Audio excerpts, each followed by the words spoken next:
So yesterday we were discussing and solving question paper of midterm of 2024. Today we'll be solving of 23 and 22 also. And as someone has said, the paper pattern. So if this is the paper pattern, you can easily score very good marks, right? This is the paper pattern. Rufus, you can confirm. ये कहाँ से मिला है? SIS portal पे दिया है क्या? ये किसी ने ग्रुप में भेजा है ये? तो वैसे भी मैंने बोला था कि नॉर्मल डिस्ट्रीब्यूशन पे एक सम आएगा 20 मार्क्स का. All kind of probability calculated Z table and also reverse calculation for value of X. Right? This we have already discussed. आज भी इसके अंदर बहुत सम करने वाले हैं. Then ये mean sample standard deviation and coefficient of variation. दो डेटा रहेगा, अनग्रुप डेटा ही रहेगा, ये भी एक आएगा. Then वो कंटिंजेंसी जो टेबल जिसमें मार्जिनल जॉइंट एंड वो वाला, और उसके साथ बेस 5 मार्क्स का ही आएगा जो कल हमने सीखा पोस्टीरियर और वो टेबल बनेगा. तो दिस 20 कल के लेक्चर में भी सीखा है और ये 15. So that is 55 marks. तो ये हमें पता ही था आने वाला है. बाइनोमियल 15 मार्क्स का आएगा और यहाँ पे ये भी दे दिया है क्या क्या आएगा कि x यानी एक नंबर दे देंगे कि प्रोबेबिलिटी कि 2 का फाइंड करो, एटलीस्ट 2 का और एटमोस्ट 2 का और मीन एंड वेरिएंस. ये भी बाइनोमियल के लेक्चर में है. तो that is also given here. तो which is very easy. Plus scales of measurement 5 to 6 variables scale of measurement तुम्हें आइडेंटिफाई करने हैं from the given case study. That also we discuss. और एक CAGR आएगा और CAGR ज्योमेट्रिक मीन मेथड से calculate करना है सिंगल सीरीज का और उसको बेंचमार्क या मार्केट से कंपेयर करने के लिए बोलेंगे. तो ये पेपर पैटर्न है. कोई भी, क्योंकि देखोगे तो कहीं भी थियोरी तो है ही नहीं, सब कुछ न्यूमेरिकली है, राइट? इसके अंदर कुछ थियोरी पूछ भी लिया तो थोड़ा बहुत आई डोंट नो, बट ठीक है, एक्सपेक्टेड है. यू कैन एवरीवन, मतलब इसमें 90 लाके भी तुम्हें A ग्रेड नहीं मिल सकता है because the paper pattern is very easy. तो सब लोगों को मार्क्स अच्छा ही आने वाला है. वापस ये सब हम लोग आज डिस्कस करेंगे पास्ट पेपर्स में से. और ये टॉपिक्स में किसी को भी कुछ भी डाउट है, 23 का हम पेपर अभी डिस्कस करेंगे तो इसमें ये सब कवर हो जाएगा. All this will be covered in 2023. ये सारे क्वेश्चंस 23 में आए हैं, राइट? और इजीली, मतलब 90 स्कोर करना तो बहुत ही इजी है. किसी को पहले से कुछ नहीं भी आता है. If this is the paper pattern, सिर्फ मेरे पेपर सॉल्विंग के 3 लेक्चर भी तुम लोग देख के 90 मार्क्स ला सकते हो, right? So we will start with 23 question paper.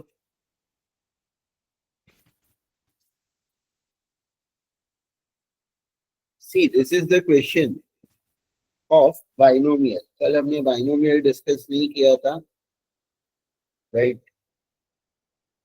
और बाइनोमियल का थोड़ा सा मैं पहले ब्रीफ बता देता हूँ किसी को बिल्कुल अगर बाइनोमियल नहीं आता है तो. बाइनोमियल डिस्ट्रीब्यूशन के लिए पहली चीज तो बाइनोमियल प्रोबेबिलिटी हम उसमें यूज करते हैं जिसमें सिर्फ 2 आउटकम पॉसिबल है. 2 आउटकम पॉसिबल है, जैसे कि कॉइन टॉस करेंगे तो हेड और टेल. मैच है वो तो ड्रॉ भी हो सकता है, बट अगर हम सोचेंगे कि ड्रॉ नहीं होगा तो विन या लूज. और इसके लिए ये सब थियरी तो ठीक है, मेन ये फॉर्मूला याद रखना है कि अगर हमें प्रोबेबिलिटी निकालना है तो ये फॉर्मूला सबको पता होना चाहिए. NCR into P raise to R into Q raise to N minus R. और ये तो तुम्हारे टेक्स्ट बुक में भी है, तो याद नहीं है तो भी टेक्स्ट बुक ओपन बुक है तो ये फॉर्मूला तो वहां से मिल जाएगा. स्टैंडर्ड डेविएशन का formula square root of N into P into Q, mean का N into P and variance का N into P into Q. ये तुम्हारी टेक्स्ट बुक में भी है, वहां से भी मिल जाओगे, या जिसको याद रहता है याद भी कर सकते। और बाइनोमियल सॉल्व करने के लिए कैलसी साइंटिफिक लगेगा, उसके बिना तुम लोग सॉल्व नहीं कर पाओगे, राइट। तो साइंटिफिक कैलसी होना भी बहुत जरूरी है सबके पास।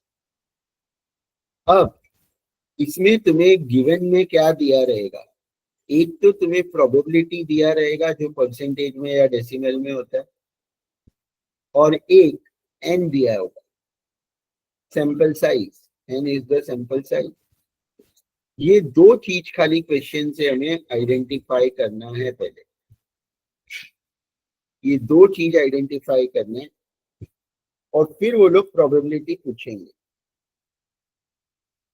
At least 3, not more than 3, exactly 3, and calculate mean and standard deviation. तो ये दो आइडेंटिफाई करना है, राइट।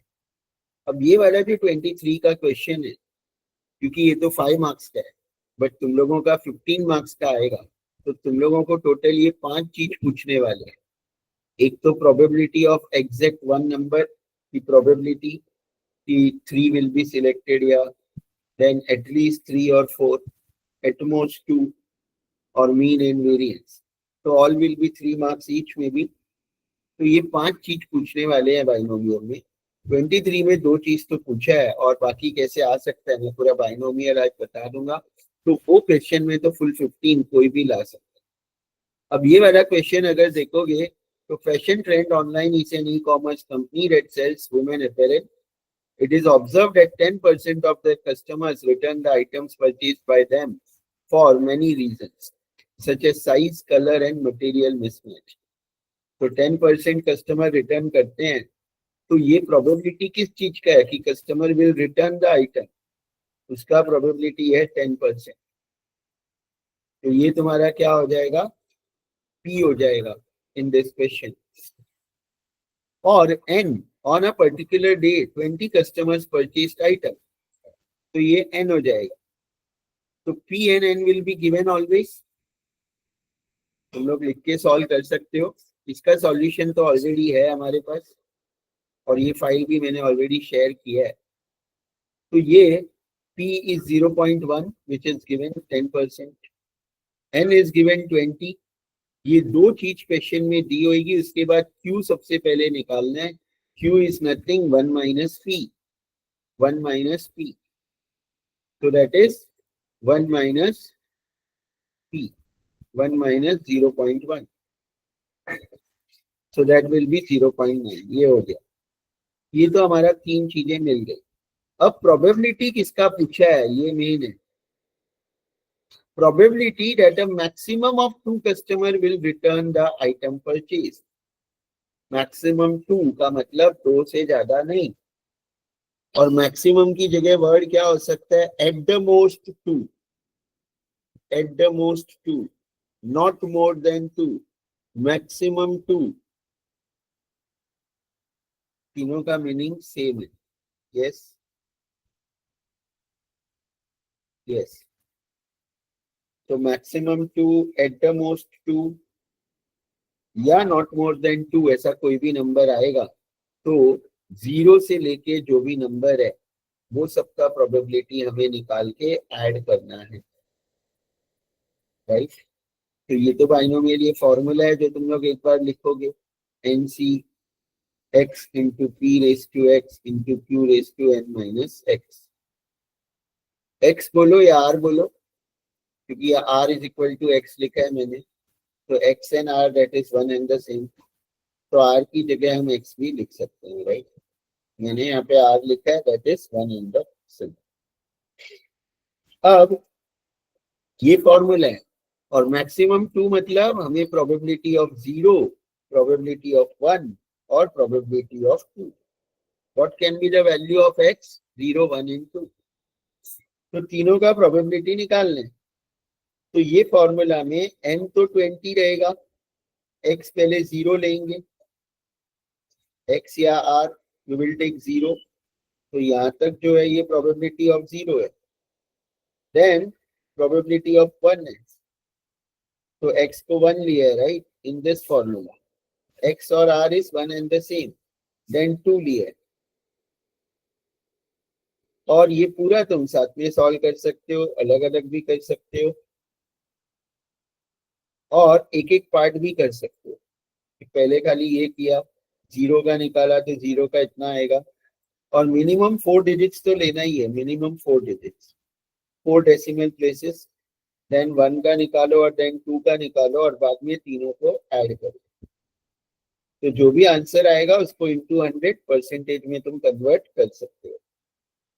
और ये कैल्सी में कैलकुलेट करना सबको आना चाहिए, ये कैल्सी में कैलकुलेट करना भी सबको आना चाहिए, राइट। तो ये तो पहले समझा ना कि वैल्यू सब्स्टिट्यूट की है। यहाँ पे पूरा एक साथ भी ऐसे लिख सकते हो, लेकिन मैंने एक्सेल फाइल में क्या किया है, हमेशा मैंने अलग अलग निकाला है जैसे जितनी भी है और फिर मैंने उसको ऐड किया, राइट। वैसे भी किया, तो तुम ऐसे भी कर सकते हो कि अलग अलग पहले कैलकुलेट किया हमने और फिर हमने उसको ऐड कर दिया, और ऐसे भी प्रेजेंटेशन चलेगा। तो ये पहले समझा ना, ये फॉर्मूला में वैल्यू सब्स्टिट्यूट करना समझा। साइंटिफिक में किसी को नहीं आता है, न्यू स्टूडेंट्स कोई जिनको नहीं आता है, ये सबको आता है साइंटिफिक में ये बात। साइंटिफिक में मैं एक क्वेश्चन का बता देता हूँ, ठीक है ना। 991 ES है मेरे पास तो मॉडल, राइट, और 991 ES प्लस या ES होगा तो उसमें और मेरे कैलकुलेटर में कीज सेम हो। तो ये n तो हमारा नॉर्मल नंबर है, दैट इज 20 नंबर है, तो you will type 20 normal 20। Then c के लिए तुम्हें क्या करना है, c के लिए यू हैव टू, इधर गया c का, where is the C1, इधर है, डिवाइड के ऊपर है, तो डिवाइड के ऊपर है, डिवाइड की के ऊपर लेफ्ट साइड में लिखा है NCR, तो तुम्हें शिफ्ट दबा के डिवाइड वाला की दबाना है, तो वहां पे C आ जाएगा। पहले 20 टाइप करना है, फिर शिफ्ट दबा के डिवाइड वाला की प्रेस करोगे तो C आ जाएगा। देन यू विल प्रेस 0, तो जो NCX यानी ये जो हमारा वैल्यू है 20C0, ये वहां पे स्क्रीन पे आ जाता है, right.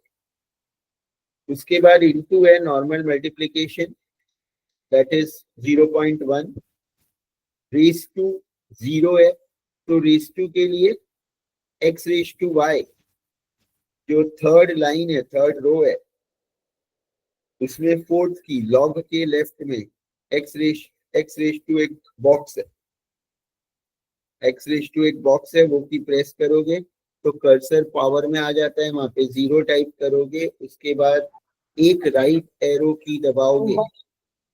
Yes, any doubt till here?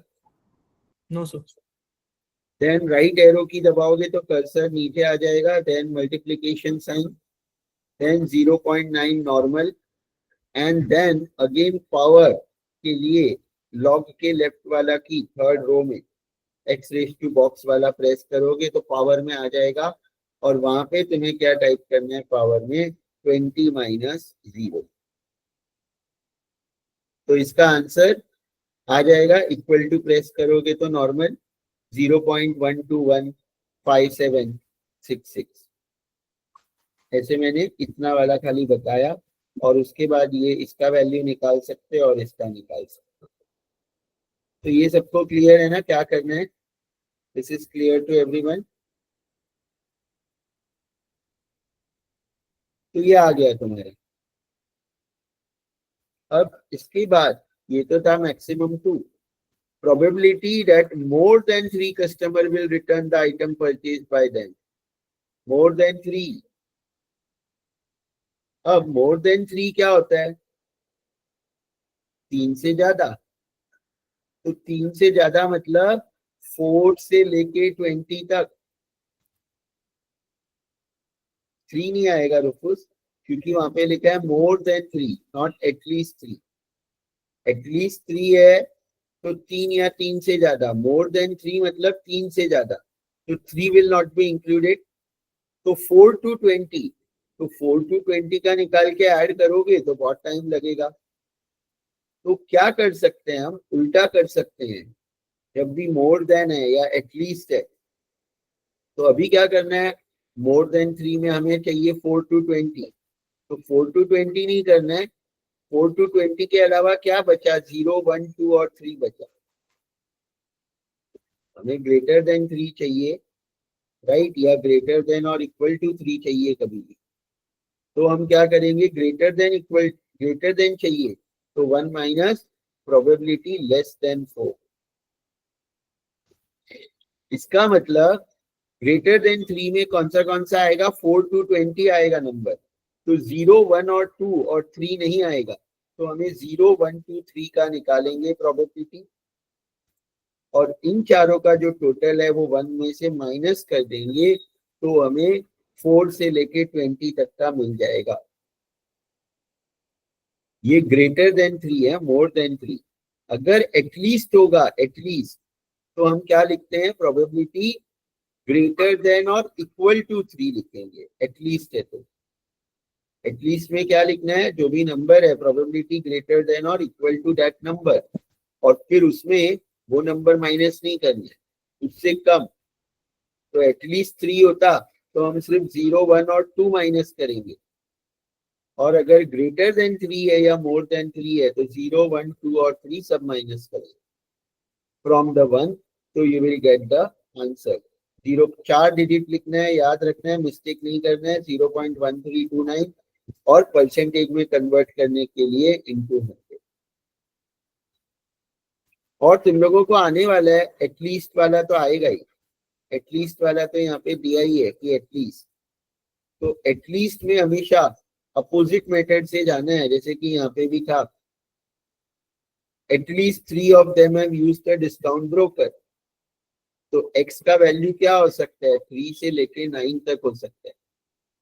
तो 3 से लेके 9 तक सबका प्रोबेबिलिटी निकाल के ऐड करो तो तुम्हारा आंसर आ जाएगा, बट इसमें ज्यादा टाइम लगेगा।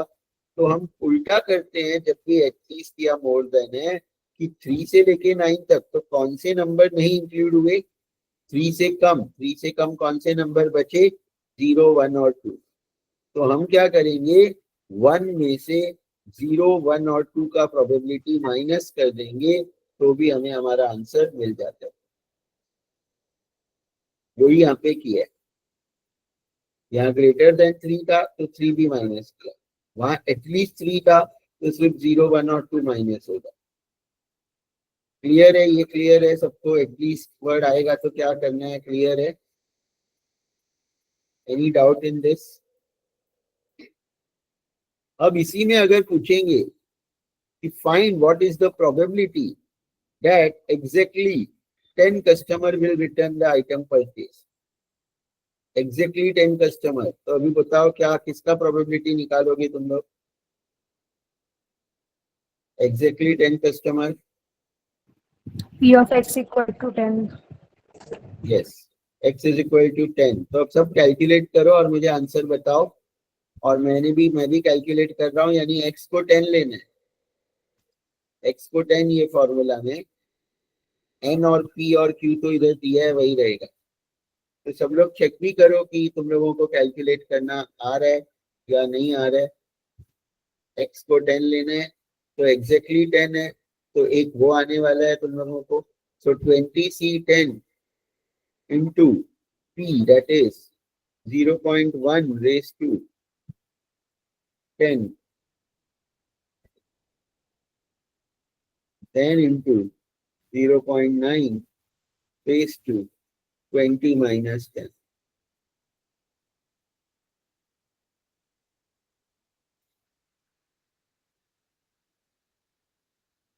क्या आंसर आया कोई बताना, और ऐसे कुछ ई में आ सकता है। सर मुझे 0.5 टाइम्स 0644 आ रहा है। हाँ, बराबर है, 0.5 टाइम्स 0 और 644, दिस इज द आंसर। और अगर वो माइनस ई में आता है तो उसको कन्वर्ट करने के लिए हम कौन सी की प्रेस करते हैं,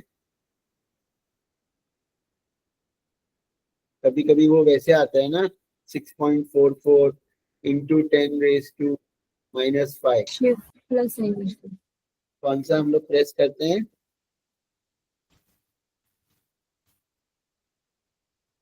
किसी ने एक लेक्चर में बताया था मुझे, shift plus ENG। Yes, shift plus ENG press करने से हमारा आ जाएगा, राइट।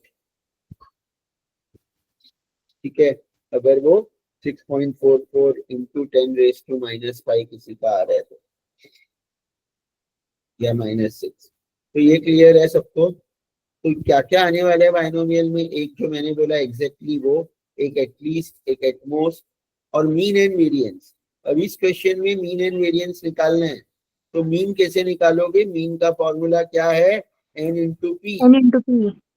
तो 20 इंटू 0.1, तो मीन हो जाएगा 2। और वेरिएंस निकालने बोलेंगे तो that is n into P into Q. तो 20 into 0.1 into 0.9, that will be variance. और स्टैंडर्ड डेविएशन बोलेंगे तो वेरिएंस का स्क्वायर रूट। तो बाइनोमियल में कुछ हार्ड है ही नहीं, ये आने वाला है, क्लियरली लिख दिया है। तो तुम्हें ये पहले 5 आना चाहिए, mean, variance, at most, at least and exact. और बाइनोमियल का लेक्चर सुनोगे जिसका मिस हुआ है, तो ऐसे सब टाइप के हम लोग ने ये सारे सम डिस्कस किए हैं यहाँ से, तो तुम लोगों को क्लियर हो जाएगा। बाइनोमियल में कुछ सिखाने का ही नहीं जाता, क्योंकि देखो n और p दिया रहेगा, q निकाल सकते हो जो बहुत इजी है। उसके बाद यही है कि क्वेश्चन पढ़ के, अब इसमें एट द मोस्ट पूछा है, ये वाला क्वेश्चन देखो, ये एट द मोस्ट यानी ये, तो एट द मोस्ट यानी मैक्सिमम 2, तो 0, 1 और 2 ऐड करेंगे। एग्जैक्टली 3, तो सिर्फ 3 का निकालेंगे। नन यानी 0। और एटलीस्ट आया वो खाली ध्यान रखो कि एटलीस्ट में हम उल्टा करते हैं। और मीन एंड वेरिएंस वो भी हमने डिस्कस किया है, मीन एंड वेरिएंस आएगा, राइट। तो मीन एंड वेरिएंस का तो फॉर्मूला है। बाइनोमियल में किसी को भी कुछ जनरली पूछना है तो we can discuss. Yes Bodhimanta. Sir list वाला एक बार रिपीट कर देंगे? एटलीस्ट वाला देखो, sir. एक और में हम देख लेते हैं कोई और क्वेश्चन में। और मीन एंड वेरिएंस तो समझ गया। अब देखो ये है, what is the probability that एटलीस्ट 2 employees have been trained in Mumbai, right. अब यहाँ पे क्या है, तुम लिखो n तो 15 है और मुंबई का बोला है, तो मुंबई का प्रोबेबिलिटी, तो p लिखोगे 0.25, ये दिल्ली और चेन्नई का इग्नोर करो, n इज 15 और p इज 0.25, तो q आ जाएगा 0.75। तो ये 3 वैल्यू तुम लोग लिख लो, तुम भी लिख लो बोधिमंता। अब एटलीस्ट 2 है, तो इसका मतलब क्या हुआ, 2, 3, 4, 5, 6 अप टू 15, 2 से लेके 15 तक सबका वैल्यू निकालो, प्रोबेबिलिटी 0 और का 1 और omit ऐड करेंगे। करो। 0 और 1 माइनस करेंगे ना सर फिर? हाँ वही बोल रहा हूँ। तो 2 से 15 का निकालने में तो बहुत टाइम जाएगा। तो इजी मेथड क्या है कि 2 में 2 से कम कौन से वैल्यू बचे, 0 और 1, तो हम 0 और 1 का निकालेंगे और 1 में से माइनस कर देंगे। तो 1 में से 0 और 1 का प्रोबेबिलिटी निकाल के माइनस कर देंगे, तो एटलीस्ट 2 आ जाएगा। एटलीस्ट 3 है, तो 1 में से 0, 1 और 2 का माइनस करेंगे। एटलीस्ट 4 है, तो 1 में से 0, 1, 2 और 3 का माइनस करेंगे। क्लियर है Bodhimanta and everyone? Yes sir got it, thank you. तो ये 5 समझ गया ना एटलीस्ट। और एटमोस्ट रहेगा तो क्या, अगर एटमोस्ट 2 है तो 0, 1 और 2 का ऐड करना है। एटमोस्ट 4 है तो 0 से 4 तक का ऐड करना है। और x मतलब एग्जैक्टली, एग्जैक्टली तो इजी है, नन बोलेंगे तो x को 0 लेना है। मीन एंड वेरिएंस का फॉर्मूला है, n और p दिया रहेगा। तो ये 15 मार्क्स तो पूरा पॉकेट में आना ही चाहिए, पूरा 100 ही आना चाहिए। स्केल ऑफ मेजरमेंट में ठीक है एक आधा मिस्टेक हो सकता है, ये सब तो कुछ है ही नहीं।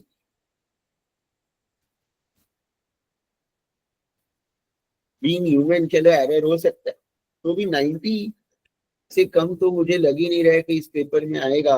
अगर तुम लोग एक दिन भी पढ़ाई करते हो, सिर्फ एक दिन भी, एक दिन पढ़ के भी 90 ला सकते हो। यस बुद्धिमंता। सर पॉइसन डिस्ट्रीब्यूशन ये सब आने का चांस नहीं है इस बार? पॉइजन नहीं है ना सिलेबस में, क्या है? सर वो आपके इसमें था ना, गवर्नमेंट तक ही बोला मिड है। सेम के उसमें मेरे था। इसमें है बट पॉइजन में नहीं है, ठीक है, मिड सेम में ओके। नहीं है, इट इज एक्सक्लूडेड, राइट। यहाँ पे पेपर पैटर्न है ना, तुम लोग के सामने है, ये 6 क्वेश्चन बस पढ़ने हैं, बाकी भूल जाओ। 7 टॉपिक है, क्वेश्चन 6 है, so you have this, right? Clear ना? ये यस 6 सर। पे फोकस करो। ये 6 क्वेश्चन में जो जो यहाँ लिखा है, ये आता है कि नहीं आता है, पहले ये आ गया, फिर एक्स्ट्रा पढ़ना है तो मुझे पूछो। Everyone clear? Yes sir. Yes, 0.8615 for Mumbai. इसका आंसर नहीं, ये तो 9198 आ रहा है, हमारा 8615 आया। ये लेना था, सर रुको मैंने जरा। 1385 लिया। हाँ वही 0.25 और 0.75, और मैंने यहाँ पे 1.35 लिया, सॉरी 85 लिया था, इसकी वजह से हाँ सर। लेकिन वैल्यूज तो यही लिए है ना। हाँ सर 15 लिया है, और P.25 और Q.75। तो मैं फिर फिर से इधर सॉल्व हो करता हूँ सकते सर। रहूंगो, क्या आया देख लो, क्योंकि ये भी कोई स्टूडेंट ने बोला है, वो मैंने लिखा है, मैंने कैलकुलेट नहीं किया है ये वाला। ये भी लास्ट ओके ईयर सर। के स्टूडेंट्स ने जो बोला है वो लिखा है, तो मे बी रॉन्ग भी हो सकता है, राइट। Okay sir. तो वो तो कैलकुलेशन जो भी आएगा यहाँ पे रॉन्ग भी हो सकता है, एक बार चेक कर लो, तो मैं यहाँ चेंज कर देता हूँ, जस्ट कंफर्म।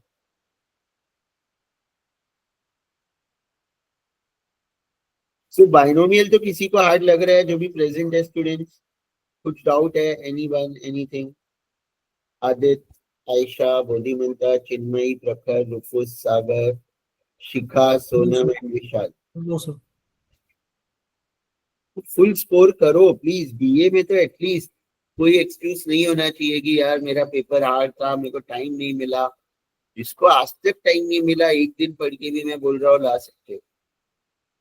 सेकेंड क्वेश्चन तो पॉइजन का है, जो नहीं आने वाला है, right, it is not in the syllabus. और ये थर्ड क्वेश्चन भी तुम लोगों को नहीं आने वाला है, ये भी छोड़ दो, क्योंकि हम लोग आज पढ़ेंगे इस पेपर पैटर्न के हिसाब से, तो वो भी इसमें नहीं है, we will not study that also. उसके बाद ये वाला पढ़ना पड़ेगा। पहले भी ये मैंने बताया है, Hens and Moritz ABN or H&M Group is a multinational clothing company based in Sweden. It made it India and debut in 2015 in a culture of fast fashion clothing. और तुम लोगों को ये दे दिया है, और यहाँ पे क्या दिया है, ग्रोथ रेट दिया है हर साल का। 19 में 29% का सेल्स ग्रोथ हुआ, 43 -11 देन 49। तुम्हें क्या निकालना है, एनुअल एवरेज ग्रोथ रेट, जिसको compound CAGR, compound average growth rate या एनुअल ग्रोथ रेट भी बोलते हैं, यूजिंग ज्योमेट्रिक मीन। और तुम लोगों को भी वही है, average return using geometric mean, single series का आएगा। बट तुमको कंपेयर भी आएगा विद बेंचमार्क और मार्केट, वो क्या है वो भी मैं बता दूंगा। तो पहले तो ये फर्स्ट पार्ट कि how to calculate this average return using the geometric mean of single series, question will be of this type. सबसे पहले तो ग्रोथ फैक्टर हमें निकालना है, राइट। ये दिया हुआ है, तो ईयर दिया है, ग्रोथ दिया है, तुम्हें ग्रोथ फैक्टर निकालने हैं। परसेंटेज में दिया होगा तो क्या करने, 1 प्लस दिस परसेंटेज, 1 प्लस जो भी परसेंटेज दिया है उससे तुम्हें ग्रोथ फैक्टर मिलेगा। ये मेरे हैंड रिटन में मैंने लिख के भी एक्सप्लेन किया हुआ है।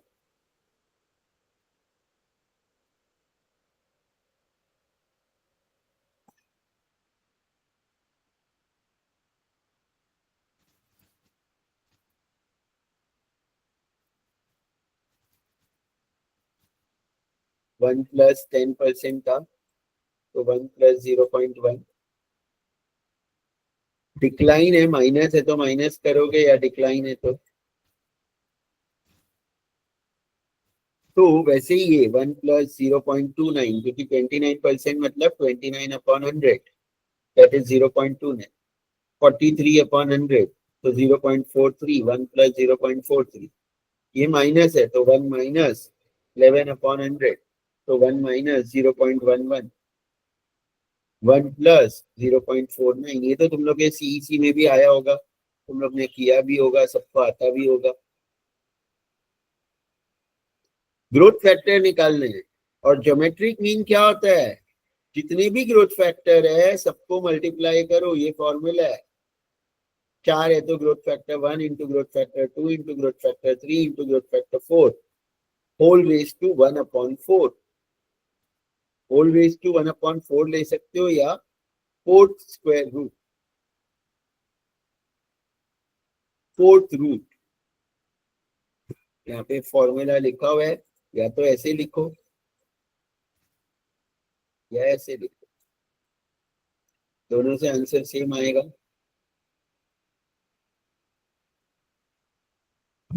समझ रहे हैं ना, ये भी सबको परसेंटेज वाला ही आएगा, और इस बार अमाउंट यस वाला नहीं आने वाला। अमाउंट वाला भी मैं बताऊंगा, इसी पेपर में है, दोनों प्रैक्टिस करके जाना। अब ये ग्रोथ फैक्टर को मल्टीप्लाई करके रेज टू 1/4 या फोर्थ रूट, तो इसका आंसर आएगा 1.2506। चेक कर लो, ये कैलकुलेशन भी आ जाएगा ना सबको। रेज टू 1/4 है, अब रेज टू के बाद अगर 1 लिखोगे और फिर डिवाइड बाय 4, पावर में ही करना है, पावर में ही, जब कर्सर ऊपर है बस। तो ब्रैकेट नहीं डालोगे तो भी चलेगा, पावर में ही तुमने 1/4 किया तो। ये जो 1.2506 आएगा, ये ज्योमेट्रिक मीन है। ये ज्योमेट्रिक मीन होता है, देखो यहाँ पे ये ज्योमेट्रिक मीन आ गया। और जो तुम्हारा ग्रोथ रेट होता है वो होता है ज्योमेट्रिक मीन -1। जो ग्रोथ रेट निकालने बोलेंगे वो कैसे मिलेगा, तुम्हें ज्योमेट्रिक मीन में से 1 माइनस करना है। ग्रोथ रेट आ जाएगा, इंटू 100 करोगे, परसेंटेज में कन्वर्ट हो जाएगा। यहाँ पे किया है 1.2506 -1 तो 0.2506 इंटू 100 तो 25.06। तो ये भी एक क्वेश्चन आएगा ही। तो ये तो तुम लोग कर लोगे, मे बी वो लोग 8 साल का दे देंगे, क्योंकि तुम्हें आने वाला है 15 मार्क्स का। अभी 5 और 8 मार्क्स के तो कोई क्वेश्चन है नहीं, जैसे लास्ट 2-3 इयर्स में थे। 15 मार्क्स के लिए वो लोग क्या करेंगे, तुम्हें ये तो दे देंगे 8 या 10 साल का, तो तुम वो तो कैलकुलेट कर लोगे, ज्योमेट्रिक मीन आ जाएगा और ये भी आ जाएगा एनुअल एवरेज ग्रोथ रेट। अब वो लोग इस पे किस तरह का क्वेश्चन देंगे वो मैं बताता हूँ, जो मेरे माइंड में आ रहा है कि तुम्हें ये ईयर तो दे देंगे या मंथ्स दे देंगे, जो भी है वो तो ईयर देंगे, और ये ग्रोथ रेट एक शेयर मार्केट का क्वेश्चन देने वाले, एक केस स्टडी दे देंगे कि दिस एंड दिस इंडस्ट्रीज अपना आईपीओ ये ईयर में लेके आई थी, शेयर्स मतलब इश्यू किए थे कंपनी ने, और उसके बाद उसके शेयर प्राइस कितने परसेंटेज से ग्रो हुए, वो परसेंटेज में दे देंगे, और ज्यादा हार्ड देना है तो मे भी अमाउंट में दे देंगे। तो अमाउंट में भी देंगे तो हमें क्या करना है वो भी मैं तुम लोगों को अभी बता दूंगा, राइट। तो हम पहले डिस्कस करें, परसेंटेज दे दिया कि इतना इतना इसने प्राइस ग्रो हुआ लास्ट 10 साल में ये कंपनी का, और फिर तुम्हें दे देंगे कि जो मार्केट है, मार्केट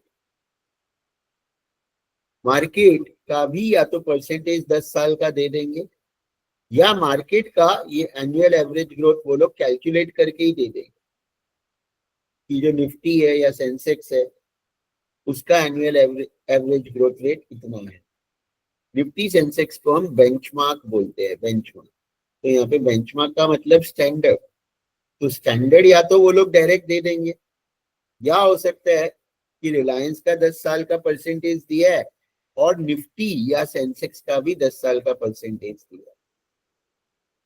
तो तुम पहले तो रिलायंस का निकालोगे CAGR सेम मेथड से जो यहाँ पे है, फिर सेंसेक्स का भी निकालोगे। तो रिलायंस का आया 25 और बेंचमार्क निफ्टी सेंसेक्स जो भी दिया होगा, या तो उसका ये परसेंटेज डायरेक्टली दिया होगा या कैलकुलेट करना पड़ सकता है, और वो आया 20। तो मतलब रिलायंस ने बेंचमार्क से अच्छा परफॉर्म किया, ऐसा एक कंपेयर कर एक स्टेटमेंट लिखना पड़ेगा। यहाँ लिखा है ask students to compare it with benchmark और मार्केट्स। तो इसका मतलब सिर्फ यही है कि बेंचमार्क, मार्केट, और ये डेफिनेटली स्टॉक का ही आएगा, शेयर का ही आएगा, कोई XYZ कंपनी, और मार्केट का ग्रोथ रेट दे देंगे या मार्केट का भी कैलकुलेट करना पड़ेगा। बस दो ही पॉसिबिलिटी है, और जो स्टॉक देंगे उसका तो कैलकुलेट करना ही पड़ेगा और कंपेयर करना है। स्टॉक का अच्छा है मार्केट या बेंचमार्क से, तो आउट परफॉर्म किया, स्टॉक ने अच्छा परफॉर्म किया, एक स्टेटमेंट लिखना है कंपेयर करके, दैट्स इट। क्लियर है? ये तो परसेंटेज में दिया है तो क्या करना है, क्लियर है। 4 साल हो, 6 साल हो, 8 हो, 10 साल हो, कुछ उससे फर्क नहीं पड़ता है। 8 साल है तो रेस टू 1/8 कर। किसी को कोई डाउट नहीं? 15 मार्क्स है, ये भी कंपेयर करना भी समझ गया सबको? क्लियर? अब नेक्स्ट अमाउंट। अमाउंट में दिया होगा तो इसी सम में देखो ये है, अमाउंट में दिया है। और ऐसे ही मैं बोल रहा था कि ये एक दे देंगे, एक कंपनी का और दूसरा मार्केट का दे देंगे, ये तो दोनों कंपनी का ही दिया, और इन दोनों में बोला है कंपेयर करो कि किसका अच्छा है, और ये खाली 4 साल की जगह बढ़ा देंगे। तो तुम्हें दोनों का कंपाउंड एनुअल ग्रोथ रेट या एवरेज ग्रोथ रेट बोलो, वो निकालने। अब अमाउंट में दिया है तो इसके दो मेथड है सॉल्व करने के, दो मेथड है। लेकिन क्योंकि तुम्हारे पेपर में यहाँ पे क्लियरली मेंशन्ड है कि यूजिंग ज्योमेट्रिक मीन, यही आएगा क्योंकि तुम्हारा क्वेश्चन 15 मार्क्स का आने वाला है। 5 मार्क्स का आता है तो जो इजी मेथड है, जैसे ये 5 मार्क्स का आया था और यहाँ लिखा नहीं था कि ज्योमेट्रिक मीन वाला मेथड यूज करो, यहाँ लिखा था कि ज्योमेट्रिक मीन वाला परसेंटेज। परसेंटेज का तो एक ही मेथड है, वो तो ज्योमेट्रिक मीन निकाल के ही निकाल सकते हैं, बट अमाउंट के लिए दो मेथड है। अमाउंट के लिए दो मेथड है। तो फर्स्ट मेथड जो विदाउट ज्योमेट्रिक मीन वाला है, उसका सॉल्यूशन तो यहाँ पे है, वो तो मैं बता ही देता हूँ। लेकिन क्योंकि तुम्हारा 15 मार्क्स वाला है और अगर अमाउंट आया तो अमाउंट वाला ज्योमेट्रिक मीन मेथड से कैसे करना है वो भी मैं यहाँ पे तुम लोगों को बता दूंगा। तो ये कंपाउंड एनुअल ग्रोथ रेट या एवरेज ग्रोथ रेट हमें अगर निकालने विदाउट ज्योमेट्रिक मीन मेथड, तो final value upon first value whole raise to 1/t minus 1। ठीक है ना? ये फॉर्मूला फाइनल वैल्यू यानी 95.87 अपॉन 102.59, 1 अपॉन टी क्या लोगे, ये ईयर नंबर है तो याद रखो 4। हमने कौन सा वैल्यू लिया, ये वाला वैल्यू लिया न्यूमरेटर में, तो ये 4, और हमने फर्स्ट वैल्यू लिया, उसके बाजू में क्या है 1, तो 4 माइनस 1। यहाँ पे जो भी ईयर लिखा रहेगा, चाहे वो 2025 1 2 3 4 नहीं लिखा है, ईयर लिखा है 18 19 20 22, तो 2022 माइनस जो भी ईयर यहाँ पे लिखा है फर्स्ट वाले, लास्ट वाला ईयर माइनस फर्स्ट वाला ईयर या number, that will B T. ये कॉन्सेप्ट याद रखो। तो अगर ये ऐसा होता 0 1 2 3 4, तो 0, तो 4 माइनस 0 T4 हो जाए।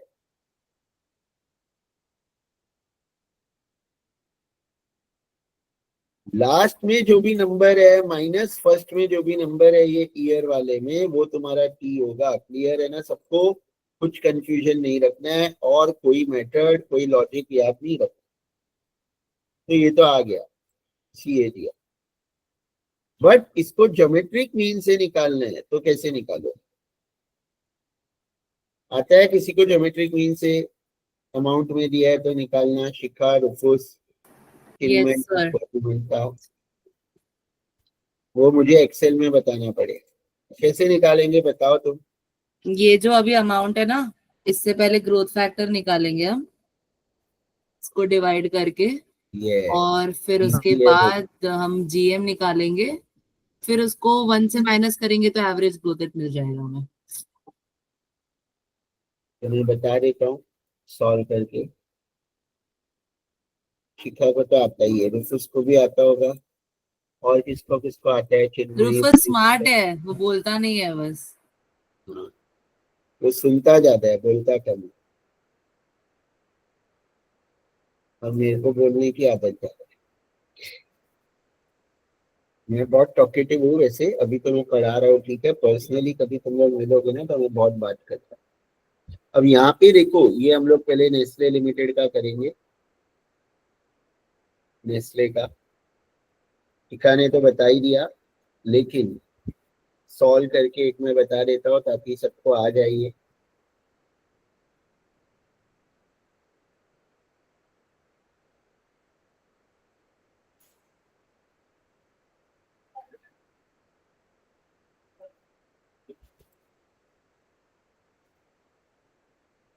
तो ये तो ईयर दिया है और ये बिलियन डॉलर्स दिया है, तो डॉलर में अमाउंट दिया है, राइट।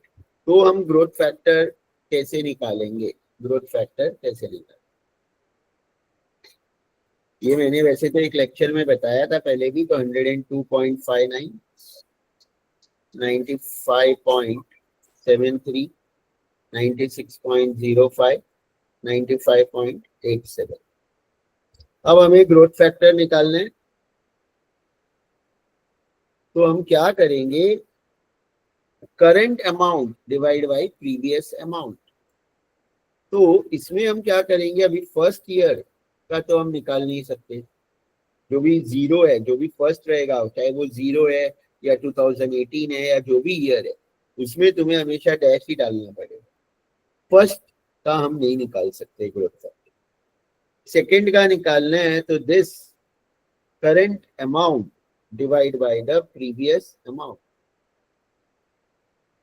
95.73 डिवाइड बाय 102.59, और अप टू जितने भी डेसिमल लेना है, 2 या 3 डेसिमल तक काफी है, उससे ज्यादा लेने की जरूरत नहीं है हमें।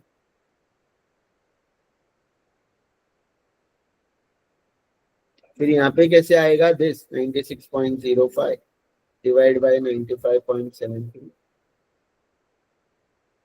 95.87 डिवाइड बाय 96.05।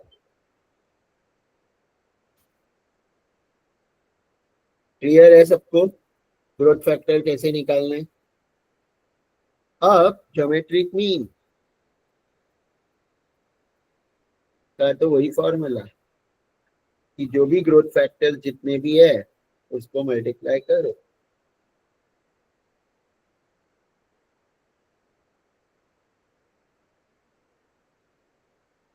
और रेज टू पावर में 1/3।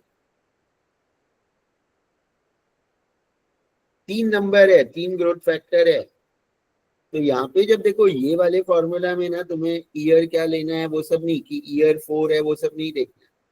इसमें एक ही याद रखना है कि ब्रैकेट में 3 नंबर मल्टीप्लाई किए तो रेज टू 1/3, 4 नंबर मल्टीप्लाई किए तो रेज टू 1/4, राइट। इसका जो भी आंसर आएगा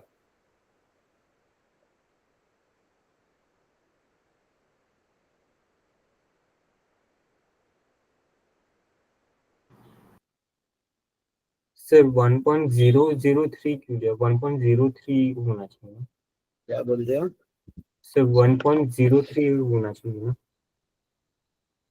ये 003 आ रहा है। Okay sorry, growth factor. हाँ हाँ। Growth factors. अब ये मेरे को क्या करना है, रेस टू।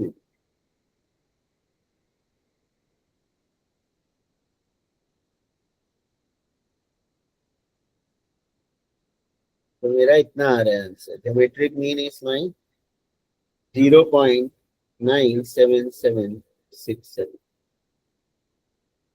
अब मेरा जो ग्रोथ रेट होगा, जिसको हम CAGR बोलो, एवरेज ग्रोथ बोलो,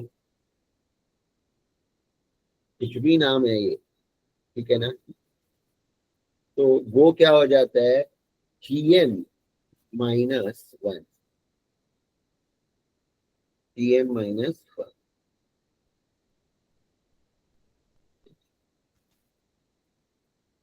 तो GM हमारा आया 0.97767 -1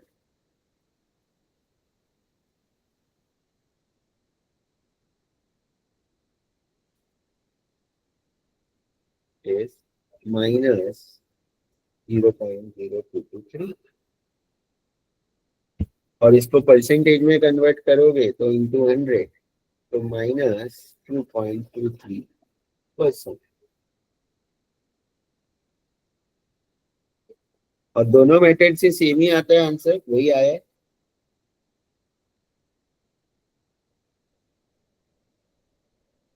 वैसे इसका निकालोगे आ जाएगा। क्लियर है सबको ये? तो ये 15 मार्क्स तो कुछ भी नहीं है, ये जो है 15 मार्क्स कुछ करना ही नहीं है, यही करना है बस। अमाउंट दो या परसेंटेज, दो पॉसिबिलिटी है, दोनों पॉसिबिलिटी 23 के पेपर में मैंने बता दिया।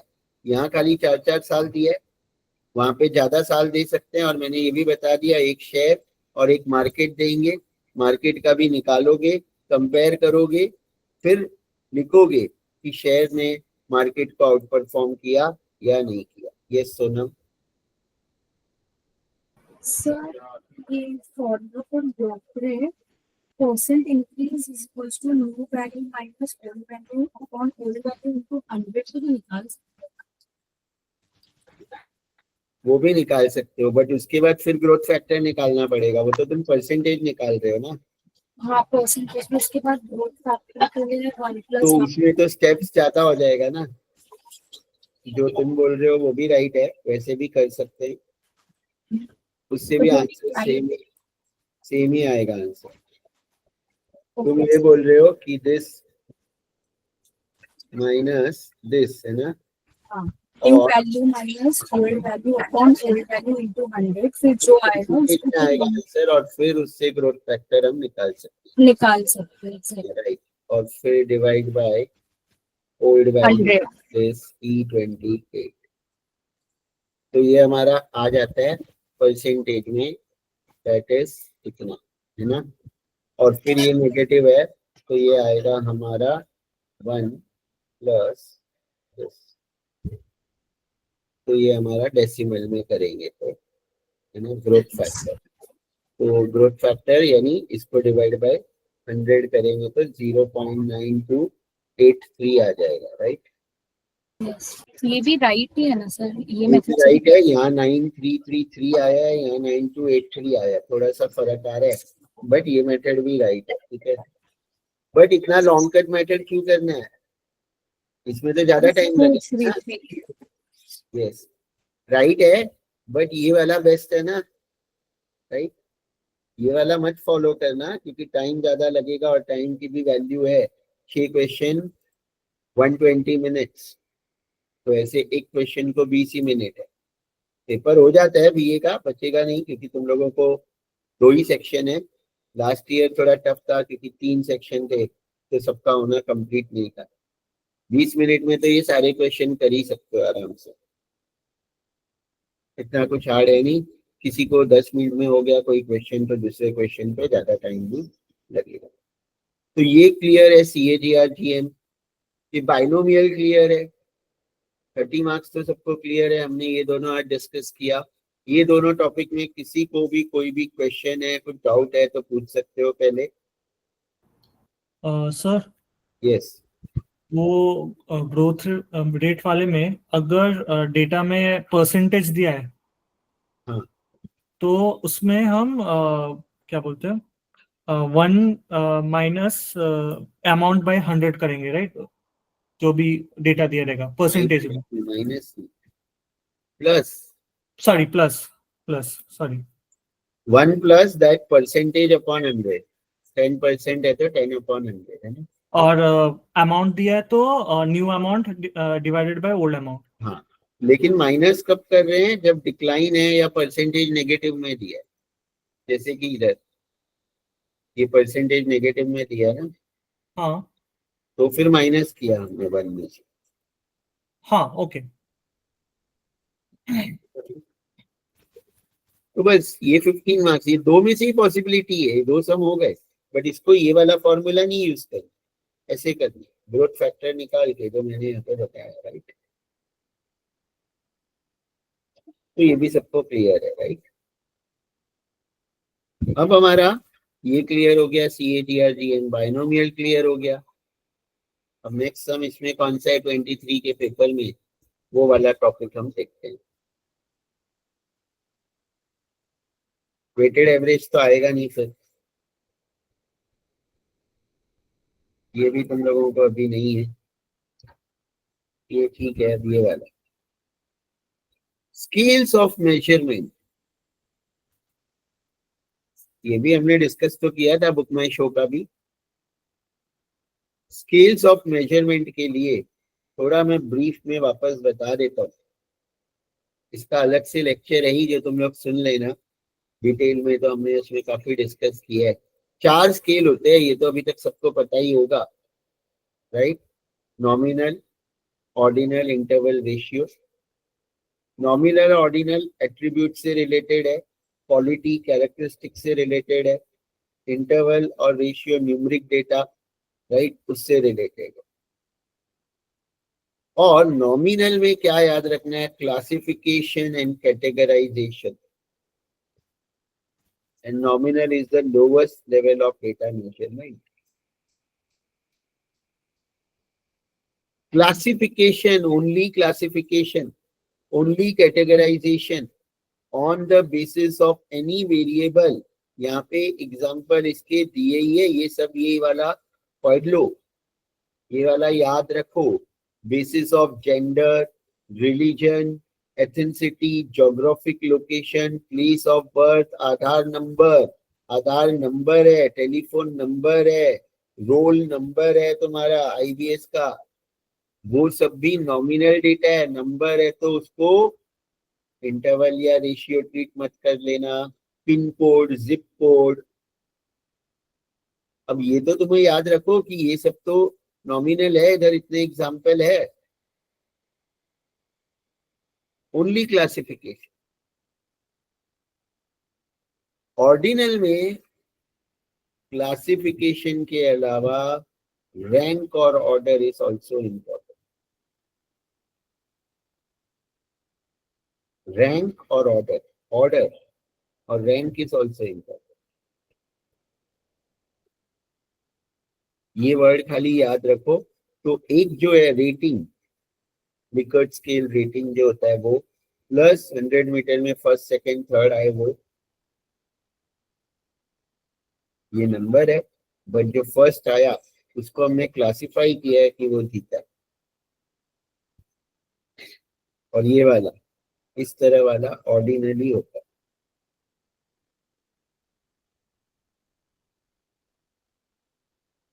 और ये क्वालिटेटिव डेटा है, राइट? यहाँ पे हम एडिशन सब्ट्रैक्शन अब नहीं कर सकते, even if it is classified in numbers. Interval numerical, ratio numerical. Ratio तो नॉर्मल अपना, रेशियो तो आइडेंटिफाई करना सबको आ जाता है ना। मेन कंफ्यूजन तो इंटरवल में होता है या नॉमिनल और ऑर्डिनल में थोड़ा होता है कि इन दोनों में क्या है। नंबर्स जो है जैसे height, weight, amount of sales, number of students, number of lectures, वो सब तो रेशियो है। दोनों न्यूमेरिकल है इंटरवल और रेशियो, डिफरेंस एक ही है, जीरो का, जीरो रेशियो में जीरो का मीनिंग जीरो ही होता है, जीरो मीन्स कुछ नहीं है, बट इंटरवल में जीरो का मीनिंग जीरो नहीं होता है। एक ही एग्जांपल है यहाँ पे, टेम्परेचर, टेम्परेचर तो दिया है, क्योंकि जीरो टेम्परेचर मतलब टेम्परेचर नहीं है ऐसे नहीं बोल सकते। How many rupees you have, तुम बोलोगे सर जीरो, तो मतलब तुम्हारे पास पैसा नहीं है, बट जीरो टेम्परेचर का मतलब ये नहीं होता है कि टेम्परेचर नहीं है। तो बस ये जीरो पे ही फोकस करना है जब तुम इंटरवल और रेशियो में डिफरेंशिएट करते हो। इसके और एग्जांपल थोड़ा हम गूगल करते हैं या चैट जीपीटी करते हैं, क्योंकि ये वाला एग्जांपल ही मुझे भी पता है, मुझे भी और एग्जांपल इसके नहीं पता है, ठीक है ना, तो हमें और आइडिया आएगा। Examples of scale of measurement,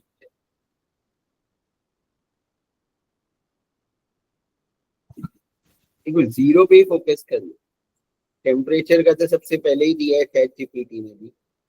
IQ scores, calendar dates, time of a day, क्योंकि वो देखो कितने सारे एग्जांपल है, स्टैंडर्डाइज टेस्ट स्कोर्स,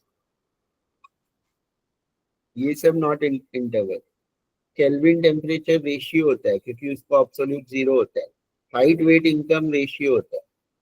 ऑर्डिनल के लिए देखो रैंकिंग यहाँ पे दिया है, ranking and order is important, वापस मैं बता रहा हूँ, तो कहीं भी ढूंढो वही आएगा। अब इसके एग्जांपल्स मिल गए ना, क्या क्या है ये नोट कर सकते हो, क्योंकि मैं भी हर लेक्चर में टेम्परेचर तो देता था, Celsius, IQ score, calendar dates, time of day and standardize test scores, ये सब भी इंटरवल के एग्जांपल है, ठीक है, क्लियर। तो ये बस याद रखना है। अब हम यहाँ पे आ जाएंगे, अगर तो तुम्हें आने क्या वाला है क्वेश्चन स्केल ऑफ मेजरमेंट पे, एक केस स्टडी दे देंगे, और हमने जो लास्ट 3 साल के पेपर देखे उसमें बुक माई शो, स्विगी और ऑनलाइन ई कॉमर्स ऐप, इन सब का ही दिया हुआ है एग्जाम्पल केस स्टडी, और उसमें से तुम्हें 5 से 6, 5 मिनिमम 3 मार्क्स सबका मिलेगा, स्केल ऑफ मेजरमेंट आइडेंटिफाई करने हैं। तो इसमें भी किसी को जीरो तो नहीं मिलेगा, फुल मिलेगा ये मैं गारंटी नहीं बोल सकता, बट इसमें कोई भी स्टूडेंट जीरो तो नहीं ला सकता, ये तो गारंटीड है, क्योंकि रेशियो तो कोई भी पहचान ही लेगा। एक 5 में से 2 3 तो किसी को भी समझ में आ ही जाएगा, नॉमिनल भी रहेगा, और नॉमिनल और ऑर्डिनल और रेशियो, ये 3 तो रहेगा ही। इंटरवल बहुत सारे केस स्टडी में नहीं भी होता है, क्योंकि इंटरवल के एग्जांपल्स ही ऐसे एंटीक है कि जो केस स्टडी में नहीं भी हो सकता या हो भी सकता है। तो ये बुक माई शो का दिया हुआ है, राइट, ये हमने ऑलरेडी केस स्टडी डिस्कस किया है। तो यहाँ पे दिया है लॉन्च इन 2007, कहाँ से क्लासिफिकेशन कुछ हो रहा है देखना है कि 5 डिफरेंट कंट्रीज, तो कंट्रीज के बेसिस पे हम क्लासिफाई कर सकते हैं, तो सिटीज के बेस पे क्लासिफाई कर सकते हैं। ये क्या होगा, classification on the base of geographical location, क्या होता है,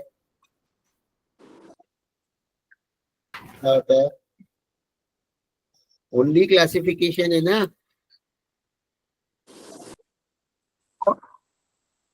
नॉमिनल ना, nominal yes sir, nominal, yes sir. Nominal फिर यहाँ पे कुछ है और, profile based their viewership and usage through order history, कि वो लोग कौन सा देखते हैं, कॉमेडी, थ्रिलर, एक्शन, ये भी नॉमिनल। करेक्ट। देखो सब कुछ यहाँ पे तो है, ये 23 का तो पूरा सॉल्यूशन ही, ये आईबीएस के ही सर है, उन्होंने लास्ट ईयर बना के ही दे दिया था स्टूडेंट्स लोगों को। हाँ, और ये वो different types of analytics, but ये तो अभी है ही नहीं अगर ये पेपर पैटर्न है तो, ठीक है। बट ये 4 याद रखना होता है। सर ये सीसी में आया था। हाँ तो ये आ गया भाई। अब तो ये है नहीं मिड सेम में, तो नहीं तो मैं बोल रहा था कि ये भी मुझे एक एक्सप्लेन करना बाकी है, टाइप्स ऑफ एनालिटिक्स। अब तो बस बहुत इजी, मुझे तो मतलब बीए ऐसे लग रहा है यार कि बहुत ही इजी दे दिया है तुम लोगों को, पूरा दे दिया है कि क्या आने वाला है, तो ऑब्वियसली वो तो बहुत इजी ही है। कौन सा क्वेश्चन है ये? 9। तो ये क्वेश्चन है, तो यहाँ पे दे दिया है movie genre nominal, movie name nominal, movie rating. Movie rating को हाँ ये तो हमें कंफ्यूजन था कि वो इंटरवल क्यों लिया, हम इसको बोले थे कि ऑर्डिनल है, राइट। ये मैंने बोला था कि तुम लोग पूछना कितना टाइम स्पेंड करते हैं मूवी पे, वो तो रेशियो है, नंबर ऑफ टिकट्स रेशियो है, टाइम ऑफ द डे तो नॉमिनल है, लैंग्वेज भी नॉमिनल है, कस्टमर प्रोफाइल, और वो सीटीवीटी भी लिख सकते हो, कोई भी 5 ही आइडेंटिफाई करना है। यस बुद्धिमंता। सर फिर कौन से रेटिंग्स ऑर्डिनल होते हैं, कौन से रेटिंग्स इंटरवल होते हैं, वो कैसे हम क्लियर रखेंगे?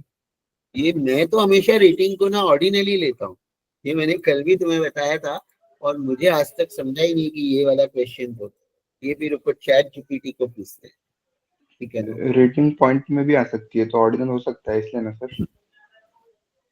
Movie rating is which type of scale of measurement, because मैंने आज तक किधर भी ऐसा पढ़ाया ही नहीं कि इंटरवल लिया है।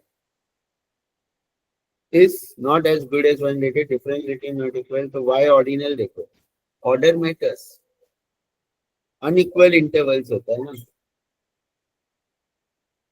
वो सेम नहीं हो सकता है। नो थ्रू जीरो, और 0 star rating if allowed doesn't mean no movie.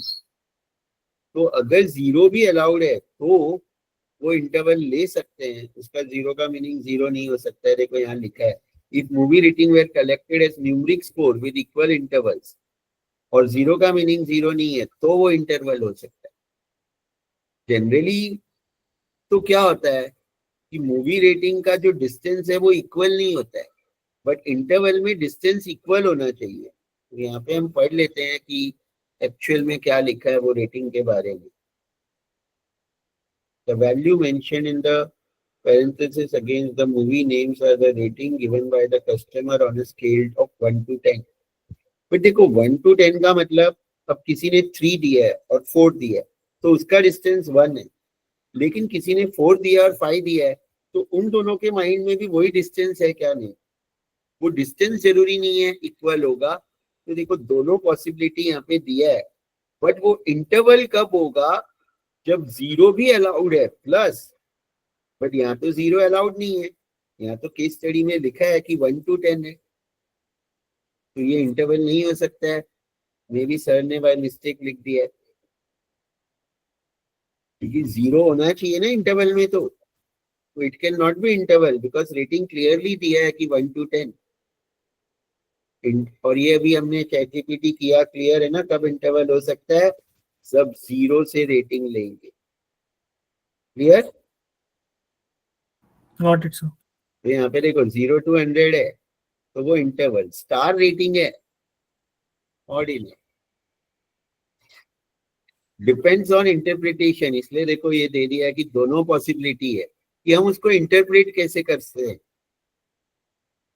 और अब सर ने इसलिए यहाँ पे इंटरप्रेट क्या किया है कि 1 to 10 भी है ना, तो वो नंबर में दिया है, वो स्टार नहीं है, स्टार रेटिंग नहीं है, ऐसे बोल के भी लिया होगा। बट मेरे हिसाब से यहाँ 0 to 10 होता तो हम उसको इंटरवल बोल सकते थे, बिकॉज इंटरवल के लिए 0 का ही तो इम्पोर्टेंस है। क्लियर? तो तुम दोनों लिख के आ सकते हो कि ये भी हो सकता है और ये भी हो सकता है, राइट? कि ये पॉसिबिलिटी भी है और इसको हम ऐसे भी इंटरप्रेट कर सकते। तो यही आने वाला है, एनी 5 या 6 मेंशन करेंगे the scale of measurement, right? ये हम पहले भी डिस्कस कर चुके हैं, क्लियर है सबको? ये भी क्लियर है ना? और स्केल ऑफ मेजरमेंट का भी लेक्चर सुनना, यही सब मैंने बोला है जो आज बोला है, आज मैंने थोड़ा ब्रीफ में बोला है। तो हो गया, ये हो गया, ये हो गया, ये हो गया। बाकी चारों कल हमने किए थे, अभी भी हम कर लेंगे ये पेपर्स के भी। अब ये वाला, ये कौन सा वाले टॉपिक का है इसमें से? ये एक बार क्वेश्चन देखो, और इसमें से कौन से टॉपिक का है वो? Marginal union. हाँ, इसमें से ये कंटिंजेंसी प्रोबेबिलिटी जो 15 मार्क्स का आने वाला है। ये वाला भी सॉल्व होगा मेरे कोई फाइल में, नहीं तो मैं कर देता हूँ। ये वाला तो तुम लोगों को आता भी होगा, राइट?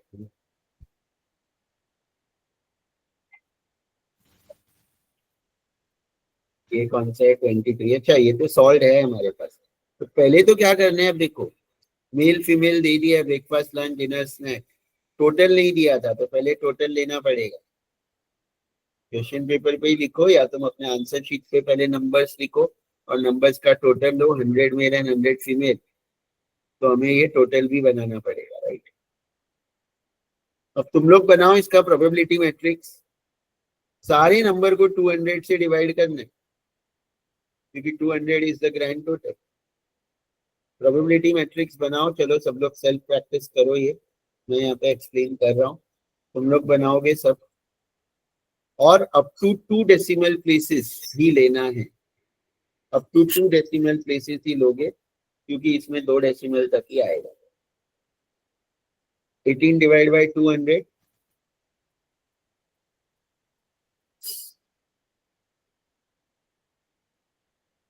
10 डिवाइड बाई 200, 28, सबको डिवाइड कर दो।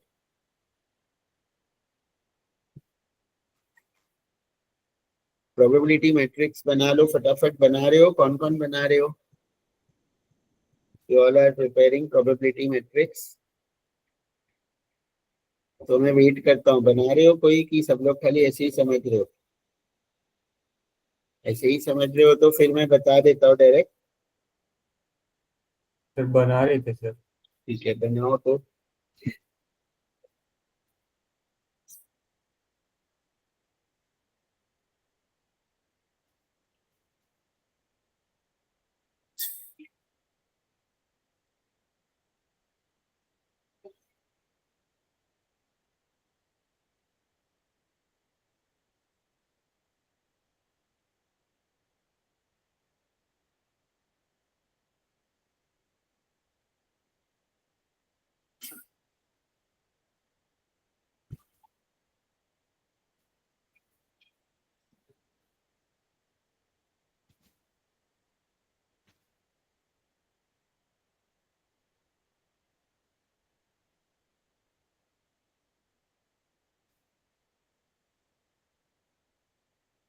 तो प्रोबेबिलिटी मैट्रिक्स बन जाएगा तो बताओ।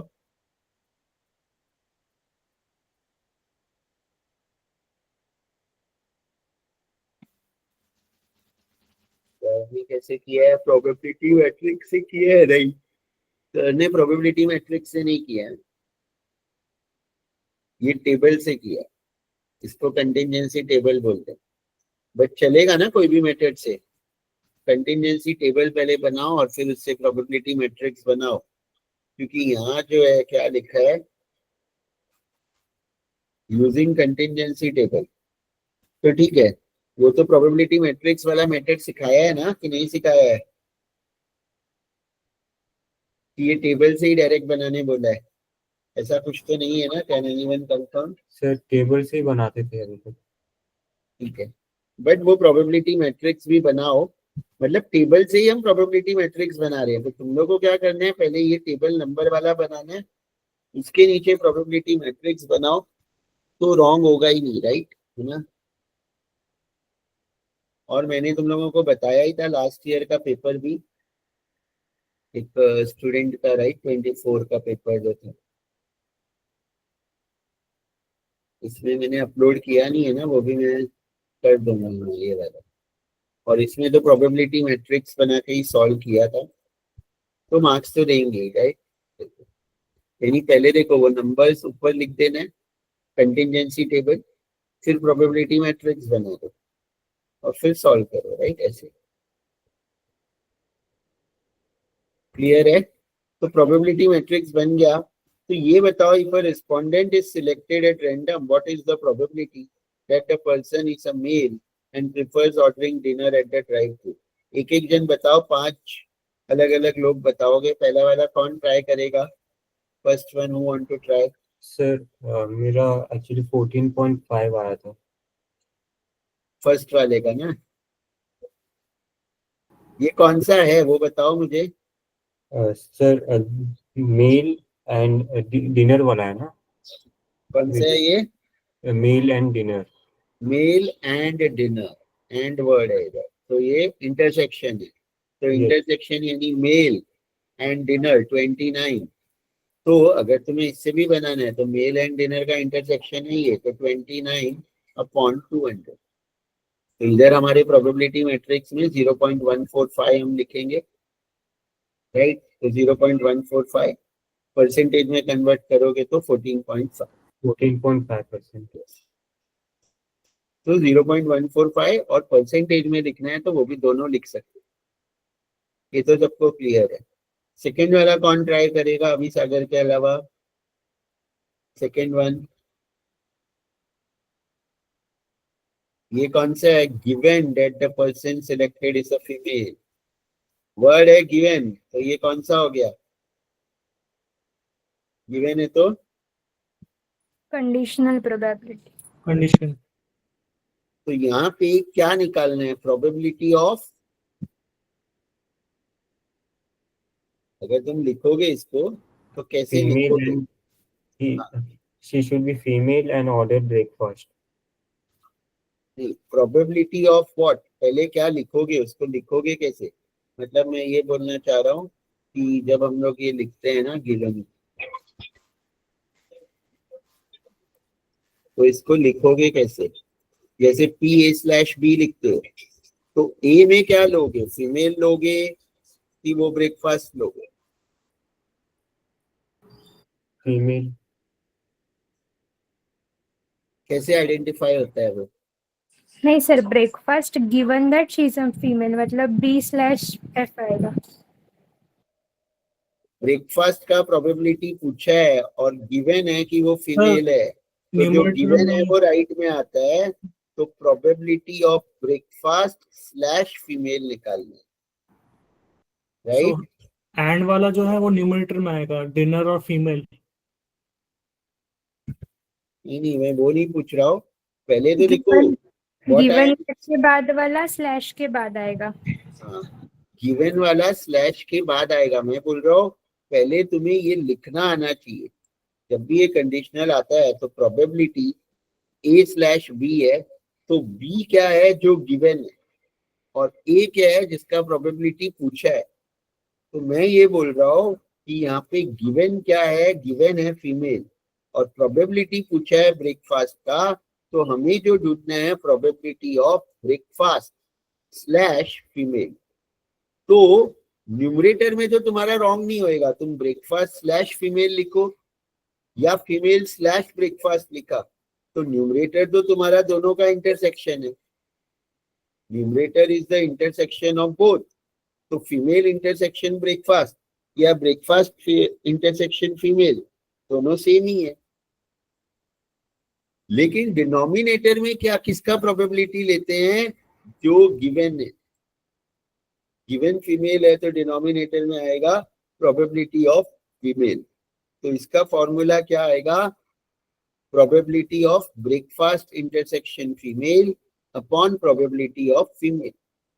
तो अगर मैट्रिक्स बनाए बिना करना है तो intersection of female and breakfast क्या है? फीमेल एंड ब्रेकफास्ट का इंटरसेक्शन ये है 10, तो 10/200, जैसे कि यहाँ पे सर ने लिखा है। ये तुम्हारा न्यूमरेटर हो गया, और नीचे क्या है? Probability of female. तो बिना वो बनाए करना है तो फीमेल का टोटल कितना है? 100, तो 100/200। तो डायरेक्ट टेबल से भी वही करना है, वहां हमें डायरेक्ट प्रोबेबिलिटी मिल गया। नंबर होगा तो उसको अल्टीमेटली इससे डिवाइड करना है। Number you have to divide ultimately by this here while writing. यहाँ पे डिवाइड करो या उसको पहले से डिवाइड करके रख दो। अगर हम प्रोबेबिलिटी मैट्रिक्स बनाते हैं तो फॉर्मूला तो वही रहने वाला है, राइट? समझे क्या? तो ये फॉर्मूला है, गिवन जो है वो डिनोमिनेटर में और दोनों का इंटरसेक्शन। This is clear? तो 10/200 डिवाइड बाय 100/200, राइट? तो 0.1। थर्ड क्या है, what is the probability that the respondents prefers ordering breakfast और क्या है, और लंच। तो यहाँ पे क्या कौन सा वाला पूछा है? यूनियन यूनियन किसका पूछा है लेकिन? ब्रेकफास्ट और Breakfast लंच। और दोनों एक ही साथ है। अब इसका फॉर्मूला क्या होगा? Probability of breakfast plus probability of lunch minus intersection of breakfast and lunch. But मैंने ये बोला था कि इंटरसेक्शन ब्रेकफास्ट और लंच का पॉसिबल नहीं है। अगर एक ही कॉलम में नाम है तो उसका intersection is always 0, not possible. Male female का इंटरसेक्शन पॉसिबल नहीं, ब्रेकफास्ट लंच का भी पॉसिबल नहीं। तो यहाँ पे इंटरसेक्शन ऑफ दिस, ये तो फॉर्मूला हो गया, probability of breakfast plus probability of lunch minus probability of breakfast and lunch, but वो 0 हो जाएगा because intersection is not possible, right ना? और प्रोबेबिलिटी ऑफ ब्रेकफास्ट मतलब ब्रेकफास्ट का टोटल 28, तो 28/200। लंच मतलब लंच का टोटल 99, तो 99/200, राइट? क्लियर है ये भी सबको? ये भी क्लियर है? Yes sir. What is the probability that the respondent is a male or prefers ordering dinner? ये भी और है, यूनियन ही है, मेल और डिनर। तो probability of male plus probability of dinner minus probability of male intersection dinner. अब इसमें intersection होगा, प्रोबेबिलिटी ऑफ मेल यानी मेल का टोटल क्या है 100, तो 100/200। प्रोबेबिलिटी ऑफ डिनर 58, तो प्लस 58/200 माइनस मेल और डिनर का इंटरसेक्शन 29, तो माइनस 29/200,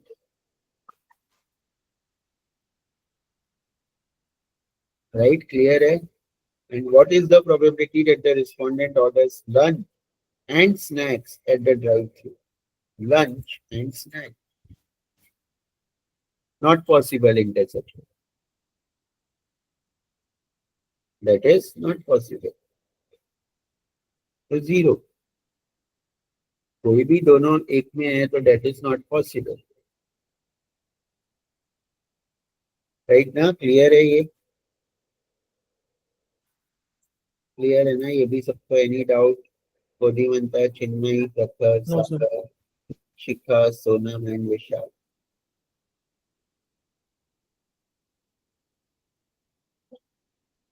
तो ये भी देखो हमारा हो गया कंटिंजेंसी। ऐसे टाइप का क्वेश्चन आने वाला है, 3 पेपर के देख लोगे तो। स्केल ऑफ मेजरमेंट हो गया, बाइनोमियल हमने किया, CAGR किया, कंटिंजेंसी किया, अभी ये मीन, सैंपल, नॉर्मल और बेस, ये भी आया होगा इसमें। अब ये वाला, ये किस चीज का क्वेश्चन है, कौन बता सकता है? Mehta and company has the policy of rewarding its employee. They honor the employee with the star performance on the basis of amount of sales done by the employees. Company executive decides with consistent performance. CV निकालना है। सीधी निकाल। तो ये मैंने बोला था कल के क्वेश्चन में तो डायरेक्टली पूछा था, हमने जो कल डिस्कस किया था कि मीन निकालो, SD निकालो, CV निकालो, और इसमें कुछ नहीं बोला है कि क्या निकालना। कंसिस्टेंट, 2 जन का डेटा, 2 बैचमैन, 2 स्टूडेंट, 2 एम्प्लॉय, 2 प्रोजेक्ट, तो सेम पहले मीन निकालना है दोनों का SD निकालना है, दोनों का CV निकालना है। जिसका CV कम आएगा वो ज्यादा कंसिस्टेंट है।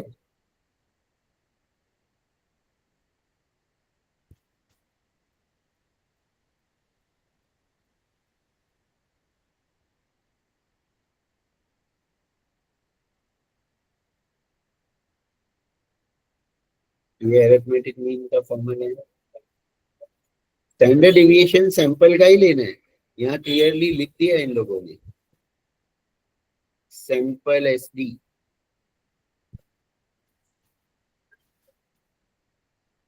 तुम्हें जो क्वेश्चन आएगा वो n-1 ही लेना है।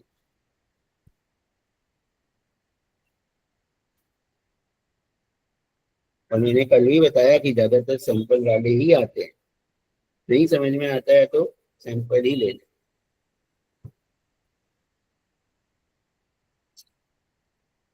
यहाँ देखो लिखा है कि it is not more clear, तो हम सैंपल या पॉपुलेशन कुछ भी ले सकते हैं, बट हम सैंपल लेके सॉल्व करेंगे, राइट। तो अरिथमेटिक मीन कैसे निकालते हैं?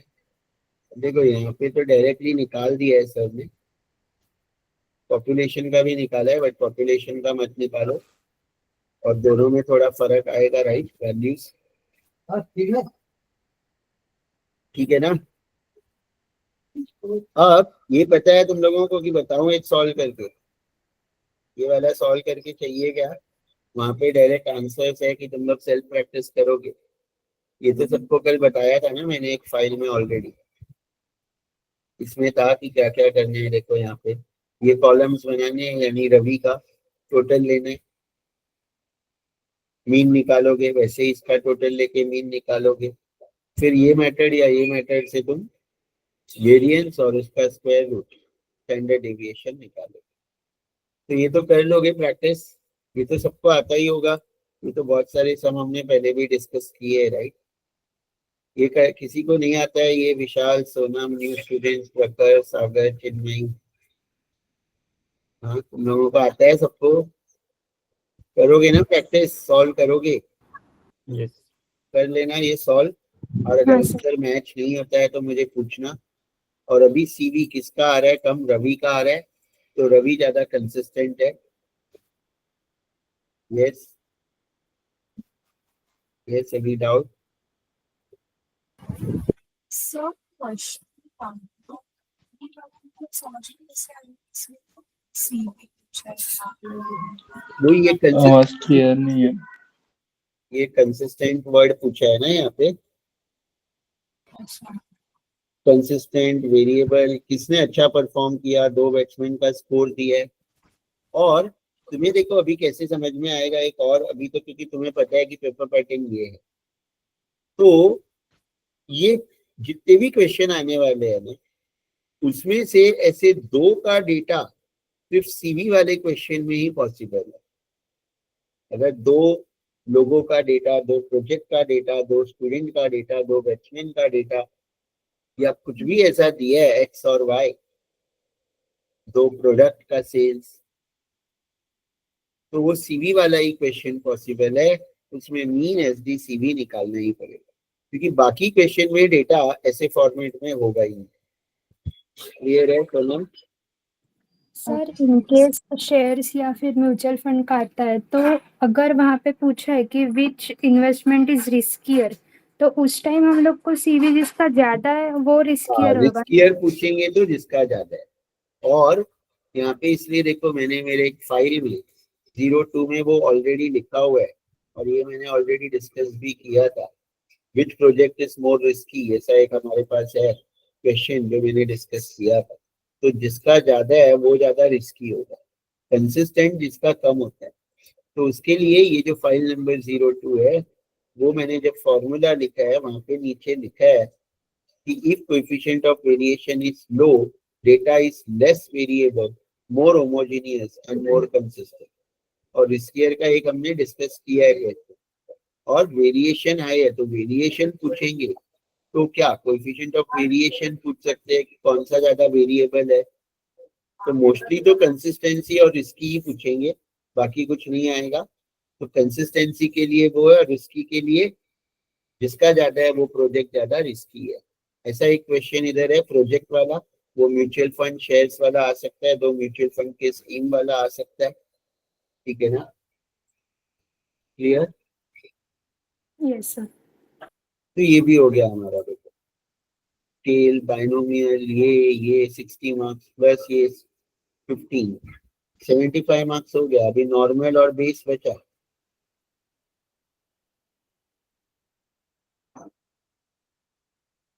और इसमें ये वाला, और ये नॉर्मल और बेस ही है, 15 और 5 मार्क्स। ये नॉर्मल का है, ये बेस का है। वैसा ये दो ही क्वेश्चन करेंगे तो ये सारे टॉपिक्स ऐसे हमारे कवर हो गए एक साथ, और इजीली तुम लोग स्कोर कर सकते हो। मुझे तो इसमें कुछ हार्ड लग नहीं रहा बिकॉज मेरे को तो चलो आता भी है, बट तुम लोग भी थोड़ा भी प्रैक्टिस करोगे। Again I am repeating, BA में जितना स्कोर कर सकते हो मैक्सिमम यू कैन स्कोर। अब ये नॉर्मल वाला भी, ये सब तो कुछ काम का है ही नहीं। मेरे ये स्टडी टाइप तो दे देंगे। क्या दो चीज हमें चाहिए नॉर्मल में? नॉर्मल में क्या दो चीज हमें फाइंड करनी होती है? सबसे पहले mu and standard deviation will always be given in the question. तो इसमें से पढ़ के बताओ म्यू और स्टैंडर्ड डेविएशन दिया है क्या?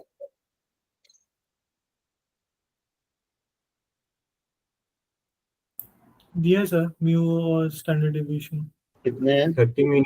30 minutes is the mean, and standard deviation is 5 minutes. Yes, तो 30 जो है वो म्यू है, मीन है, और स्टैंडर्ड डेविएशन 5 है। दो ही चीजें दी रही। उसके बाद 15 मार्क्स का है, 5 क्वेश्चन रहेंगे। 5 क्वेश्चन रहेंगे। डायग्राम इसका फिक्स है, ये वाला।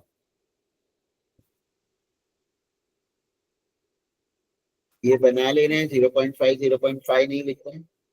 और यहाँ पे जो एवरेज है 30 वो लिख दोगे, u इज इक्वल टू 30। ऐसे 5 डायग्राम पांचों के लिए हमें बनाने पड़ेगा। ठीक है, तो जिसको लाइव सॉल्व करना है, देखो ये वाला, ये मैं वापस एक्सप्लेन एक बार करता हूँ, तुम लोग लेकिन सॉल्व करोगे और मैं एक्सप्लेन कर रहा हूँ। सॉल्यूशन तो इसमें है। तो 30 मार्क किया, एक डायग्राम बनाया पहले फर्स्ट वाले का, विद इन 38 मिनट्स बोला। ये है क्या कि ये जो ऐप है ना, डिलीवरी है, ये एवरेज 30 मिनट्स में डिलीवर कर देता है और 5 मिनट्स इधर उधर होता है। अब प्रोबेबिलिटी की कस्टमर ने ऑर्डर किया है, वो विद इन 38 मिनट्स ऑर्डर हो जाएगा, उसकी प्रोबेबिलिटी क्या है? तो विद इन 30 मिनट्स यानी 38 मिनट्स के अंदर डिलीवर हो जाएगा।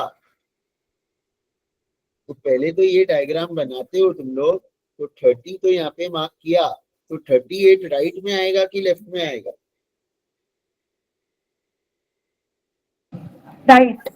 राइट में आएगा। 38 यहाँ मार्क किया, यहाँ से एक लाइन ऊपर तक ड्रॉ की। अब विद इन बोला है, यानी विद इन मतलब 38 के अंदर, 38 से पहले डिलीवर हो जाएगा या 38 मिनट्स में। तो जो शेडेड एरिया है वो पूरा लेफ्ट वाला एरिया शेड हो जाएगा, लेफ्ट वाला एरिया शेड हो जाएगा।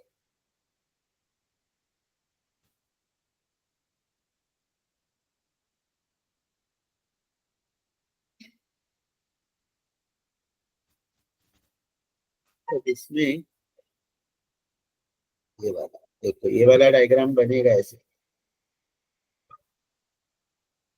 राइट?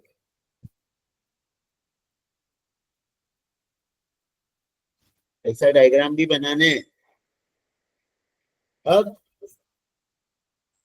सिंपल है, इसके बाद जेड वैल्यू ढूंढना है। तो जेड वैल्यू ढूंढने, जेड वैल्यू कैसे ढूंढोगे? ये वाला फॉर्मूला है, x minus mean upon standard deviation. x क्या है हमारा? 38। तो 38 माइनस 30 अपॉन 5, 1.6। फिर z टेबल से 1.6 का वैल्यू मिलेगा तुम्हें।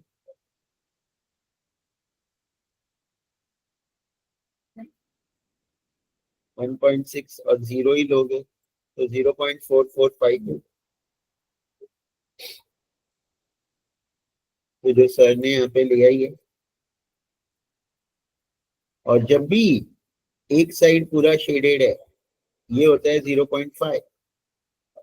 तो ये 0.5 प्लस जो हमने निकाला corresponding P value for Z, या जिसको मैं AUTC लिखता हूँ, तो तुम लोग AUTC लिखो या ये भी लिख सकते हो। तो ये 0.4452 क्या होता है, मीन से लेके 38 तक का ये एरिया इज 0.4452 और ये एरिया हमें पता है 0.5 है, तो 0.5 प्लस 0.4452 94.52% चांस है कि 38 मिनट्स में डिलीवर हो जाएगा।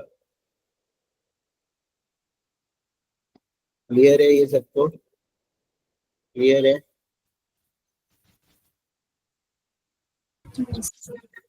Yes sir. नेक्स्ट है बिटवीन 25 टू 38, 38 और 25 के बीच में, तो 30 तो सेंटर में है, तो एक पॉइंट लेफ्ट और एक पॉइंट राइट में आएगा। एक पॉइंट लेफ्ट और एक पॉइंट राइट के लिए कल कब मैंने बोला था कि अगर एक पॉइंट लेफ्ट और एक पॉइंट राइट है तो दोनों जो जेड टेबल से दो वैल्यू मिलेंगे दोनों को ऐड कर दे, यानी डायग्राम तो ऐसे बनेगा, ये 30 है तो एक 25 लेफ्ट में, 38 राइट में। अब दोनों का जेड वैल्यू निकालो तुम लोग, 25 माइनस 30 अपॉन 5, तो -1 आ रहा है ना, और 38 माइनस 30 अपॉन 5 1.6 आ रहा है, तो 1.6 का वैल्यू तो 0.4452 था, -1 यानी 1 का वैल्यू हम देखेंगे, 1 का है 0.3413, तो 0.3413 प्लस 0.4452 दोनों को ऐड करने से तुम्हारा आंसर,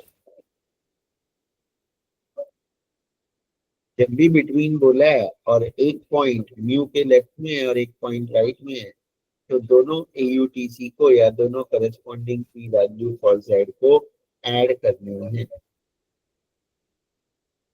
राइट? क्लियर है ये भी सबको? क्लियर है? वापस बिटवीन 38 टू 42, 38 और 42 दोनों 30 के राइट में आएगा, बिटवीन बोला है और दोनों पॉइंट राइट में है या दोनों पॉइंट लेफ्ट में है, तो हम क्या करते हैं, कल ही मैंने बताया था ना, शिखा ने तो लिखा भी था, शिखा बताओ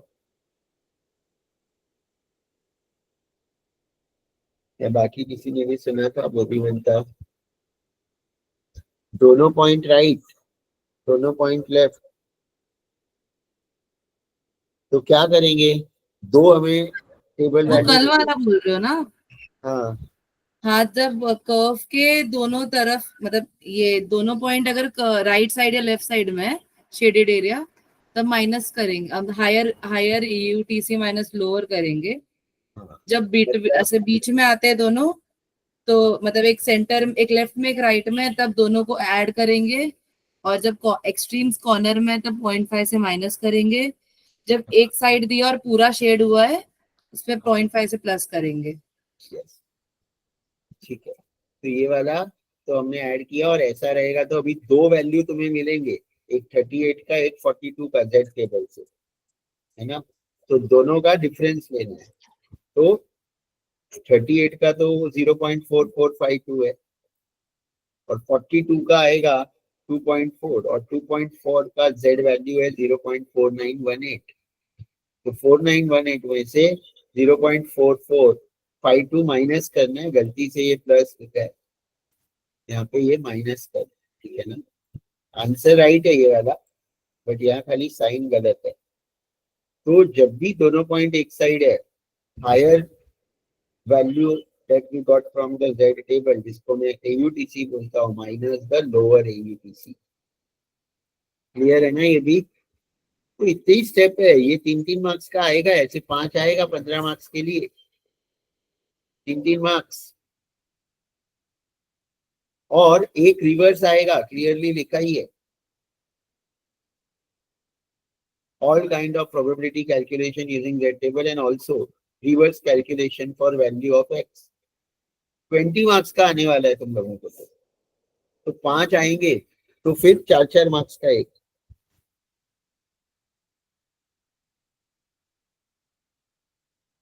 और 4 नॉर्मल रहेंगे, एक रिवर्स रहेगा, रिवर्स भी इसमें है, ये तो इन लेस देन 20, ये रिवर्स नहीं है, रिवर्स ये वाला है, डी वाला, इन लेस देन 20 मतलब 20 से कम। तो 20 हम कहाँ मार्क करेंगे? 30 के लेफ्ट में, और 20 से कम तो पूरा लेफ्ट का एरिया शेड हो जाएगा, राइट?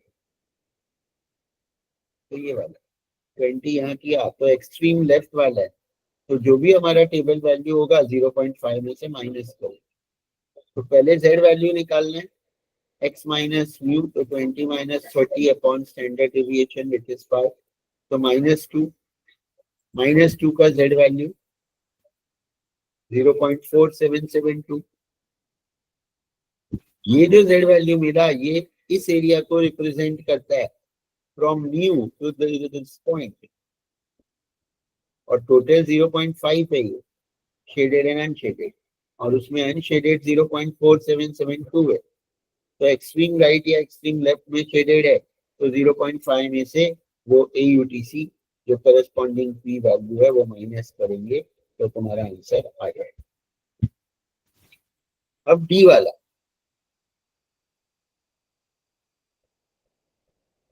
ये तो बिना डायग्राम बना के भी कर सकते हो, बट बोला क्या, EP wants to announce free delivery to not more than 1% of its customers. What is the cutoff time for this kind of guaranteed free delivery service that he can advertise? यहाँ percentage दी। अब ये बताओ कि ये 1% कहाँ पे mark होगा, left में होगा कि राइट में होगा, और उससे क्या हमारा आंसर में कुछ फर्क आएगा? हाँ या ना? कल बताया था ना, ये रिवर्स में लेफ्ट में मार्क करना है कि राइट में, उससे आंसर चेंज होता है कि नहीं होता है? हाँ, कैन एनीवन? सर होता है सर, होता है। या तो फिर लेफ्ट में होता है तो z वैल्यू नेगेटिव होता है, और राइट में होता है तो z वैल्यू पॉजिटिव पॉजिटिव हो जाएगा। तो ये क्या लिखा है कि हमें फ्री डिलीवरी देना है सिर्फ 1% कस्टमर को। तो what is the cut off time for this kind of guaranteed free delivery that he can advertise? ये डिलीवरी ऐप है, थोड़ा दिमाग लगाओ और मुझे बताओ लेफ्ट और राइट किस में होगा। अपना अपना सब लोग बोलो। समझो मेरा डिलीवरी ऐप है, डोमिनोज का तो तुम लोग ने सुना ही होगा 30 मिनट डिलीवरी, है ना? और 30 मिनट से लेट होता था तो फ्री।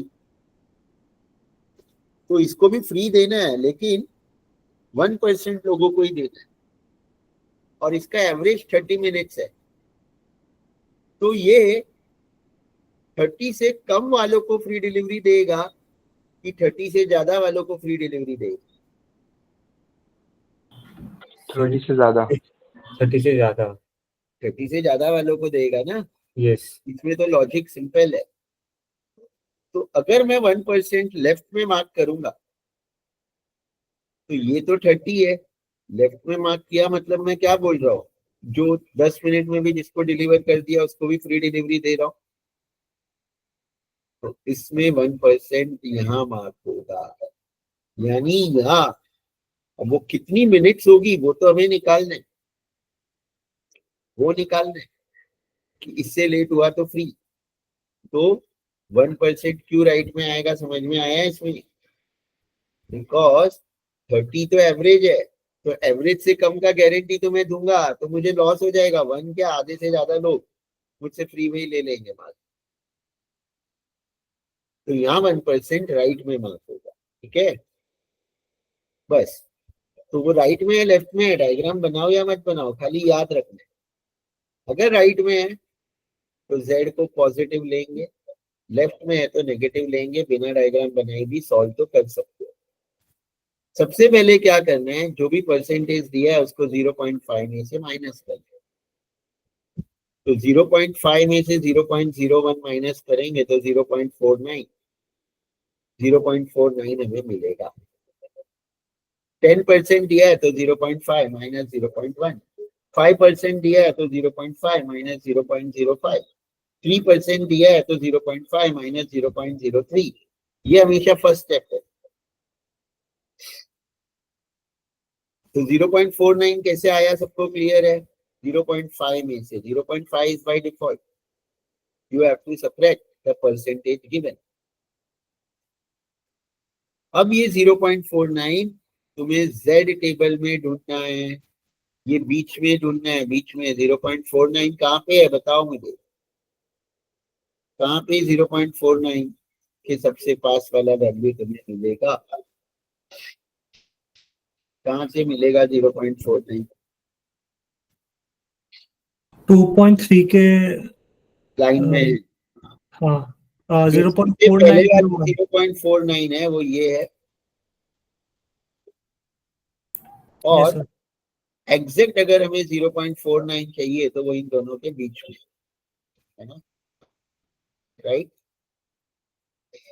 और सबसे क्लोजेस्ट ये है 0.490, तो तुम यहाँ पे क्या है 2.3 और ऊपर क्या है 3, तो 2.33 ले सकते हो, बट मैंने बोला है कि हम एवरेज लेते हैं, तो क्योंकि 0.49 इन दो नंबर के बीच में है और ये जो लेफ्ट वाला है 4898 वो 0.32 को रिप्रेजेंट करता है और ये वाला 0.233 को रिप्रेजेंट करता है, तो मैं एवरेज लूंगा, that is 2.32 plus 2.33 divide by 2, तो 2.325 आएगा।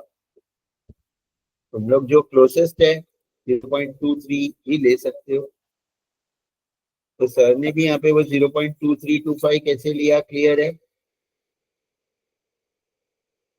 यस यस सर हम लोग को ये एवरेज लेने का जो प्रोसेस है, ये तब बोला जब दोनों नियरेस्ट वैल्यूज इक्वल डिस्टेंस है नंबर से। तो ही लेने का, और अगर जो क्लोज है नहीं तो वो ले लो।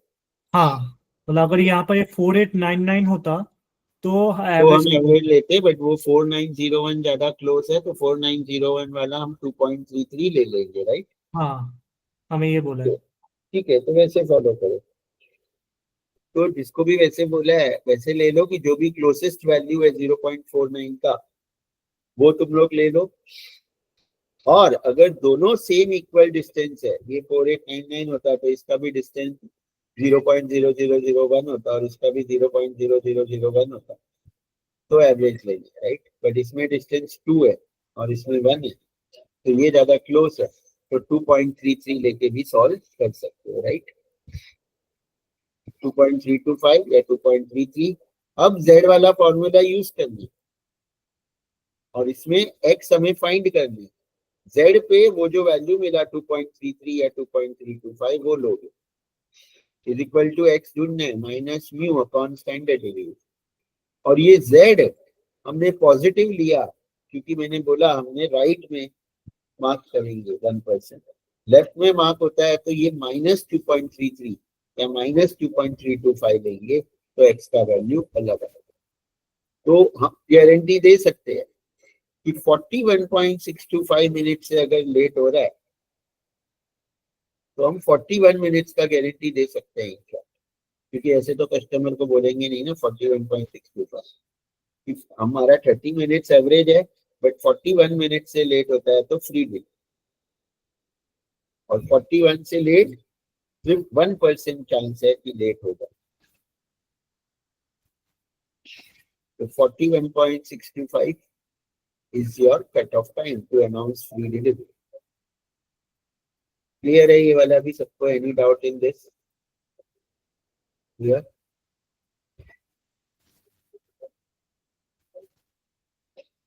और ये लास्ट वाला,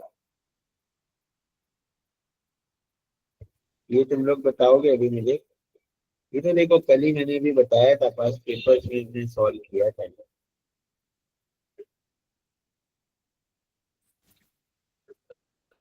मैं वो वाला भी यहाँ पे सॉल्व कर देता हूँ। ये फाइल नंबर 08 है,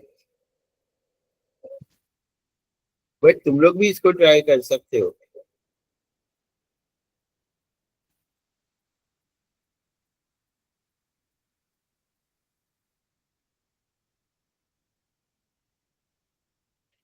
मैंने बोला था या तो 2 दिया रहता है या 3 दिया रहता है,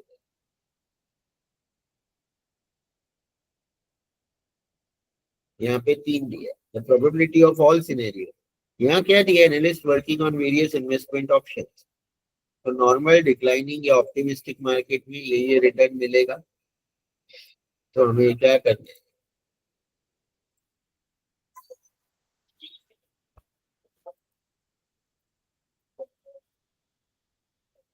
नॉर्मल, डिक्लाइनिंग, ऑप्टिमिस्टिक। तो मैं यहाँ पे देखो ऐसे लिख देता हूँ कि N we are using for normal, D we are using for declining,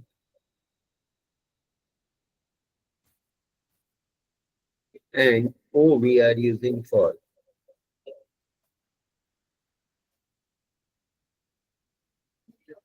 optimistic, right? अब तीनों का प्रोबेबिलिटी दिया है 35%, 25, तो 35 अपॉन 100, तो इसका दिया हुआ है 25, तो 25 अपॉन 100, 40 दिया है तो 0.40, और इनका टोटल 1 होता है, नहीं होता 1 होता है।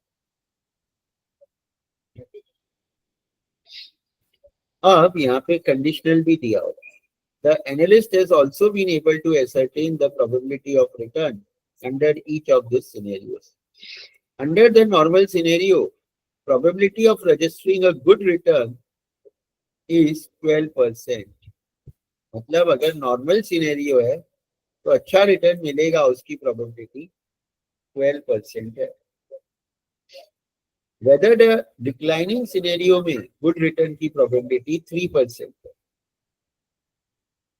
और ऑप्टिमिस्टिक सिनेरियो में 30% है। इनका टोटल 1 नहीं होगा। ये भी दे दिया है कि नॉर्मल में 12% है, अच्छा रिटर्न मिलेगा। तो मैं यहाँ पे जी ले लेता हूँ, गुड रिटर्न, गुड रिटर्न मिलेगा।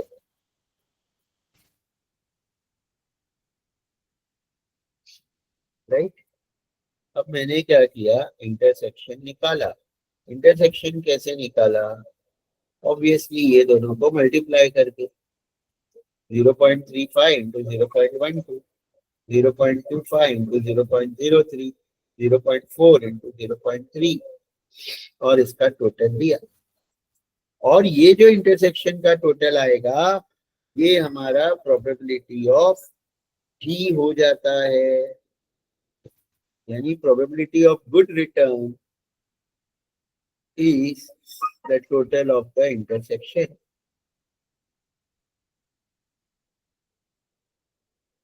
क्लियर है? क्लियर है?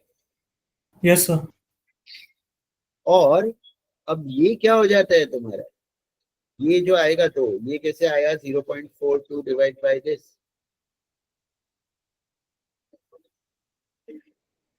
और ये 0.075 डिवाइड बाय दिस, और इनका टोटल भी 1 ही आएगा। अब ये पोस्टीरियर किसका प्रोबेबिलिटी है? सिंपल है कि जो भी तुम्हारा इंटरसेक्शन का आया जी, वो तुम्हारा फर्स्ट है, और बाजू में क्या एन है। तो ये है कि probability of good return given that the condition was normal. ये किसका आएगा return? Probability that good return मिला, condition was declining. Given declining है तो गुड रिटर्न मिला, उसका प्रोबेबिलिटी। फर्स्ट वाला क्या है? नॉर्मल गिवन है, फिर गुड रिटर्न मिला, इसका प्रोबेबिलिटी, और ये तुम्हें इसका प्रोबेबिलिटी मिलेगा। और ये 4 में से ही कोई भी तुम्हें पूछेंगे, 5 मार्क्स का ही आने वाला, तो कोई 1 या 2 पूछेंगे।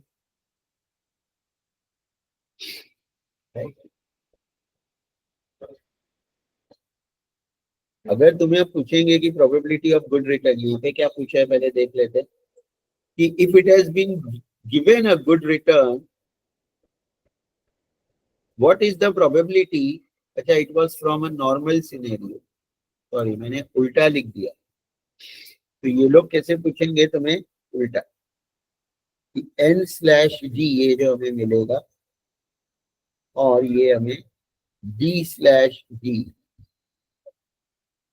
और ये हमें ओ, यानी जो भी हमने सिनेरियो में लिखा वो पूछेंगे उसका प्रोबेबिलिटी, और जो इंटरसेक्शन निकाला that will be given, that will be given. तो ये हमें मिलेगा, राइट। और वो लोग पूछ सकते हैं कि what is the probability that the investor will get a good return. और अगर फॉर्मूला बोल के लिखना है जैसे कल शिका बोल रही थी, तो इसका आंसर तो तुम्हें पता है कि गुड रिटर्न का ये है, लेकिन उसको फॉर्मूला में क्या लिखोगे? Intersection of good return with normal plus intersection of good return with declining plus intersection of good return with optimistic. तो तुम्हें ऐसे फॉर्मूला लिख लेना है, फिर वैल्यूज लिख देने हैं 0.0420 plus 0.0075 plus 0.200 is equal to 0.1695. तो ऐसे शो कर दो तो भी हो गया। और अब बोला है ये तो कि it has been given a good return, ये गिवन रहेगा, वो नॉर्मल से है उसका प्रोबेबिलिटी पूछा है, तो तुम्हें उसको फॉर्मूला में कैसे लिखोगे? n/g। फॉर्मूला भी अगर हमें लिखना है तो probability of n intersection d divided by probability of d, ये लिख दोगे, है ना?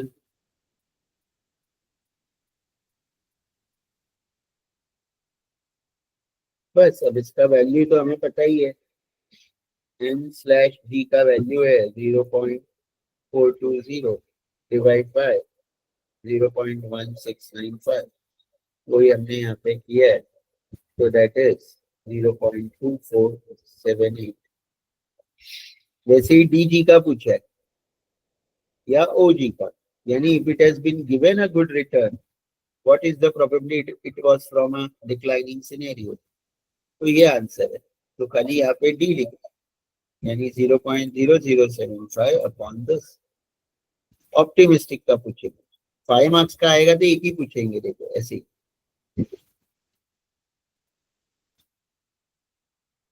क्लियर है क्या? ये वाला भी क्लियर है सबको? किसी को डाउट है कुछ?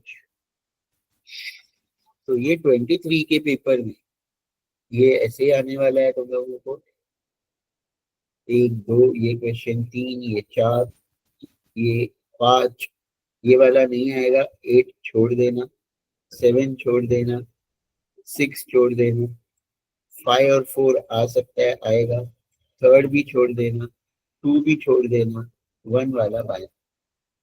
तो बीए के लिए ये पेपर पैटर्न के हिसाब से ही तुम्हें प्रैक्टिस करने हैं। ये सारे टॉपिक्स जो जो इसमें लिखा है ये सारे तुम लोगों को आना चाहिए, तो बीए बहुत इजी और अच्छा ही जाएगा। Any doubt to anyone?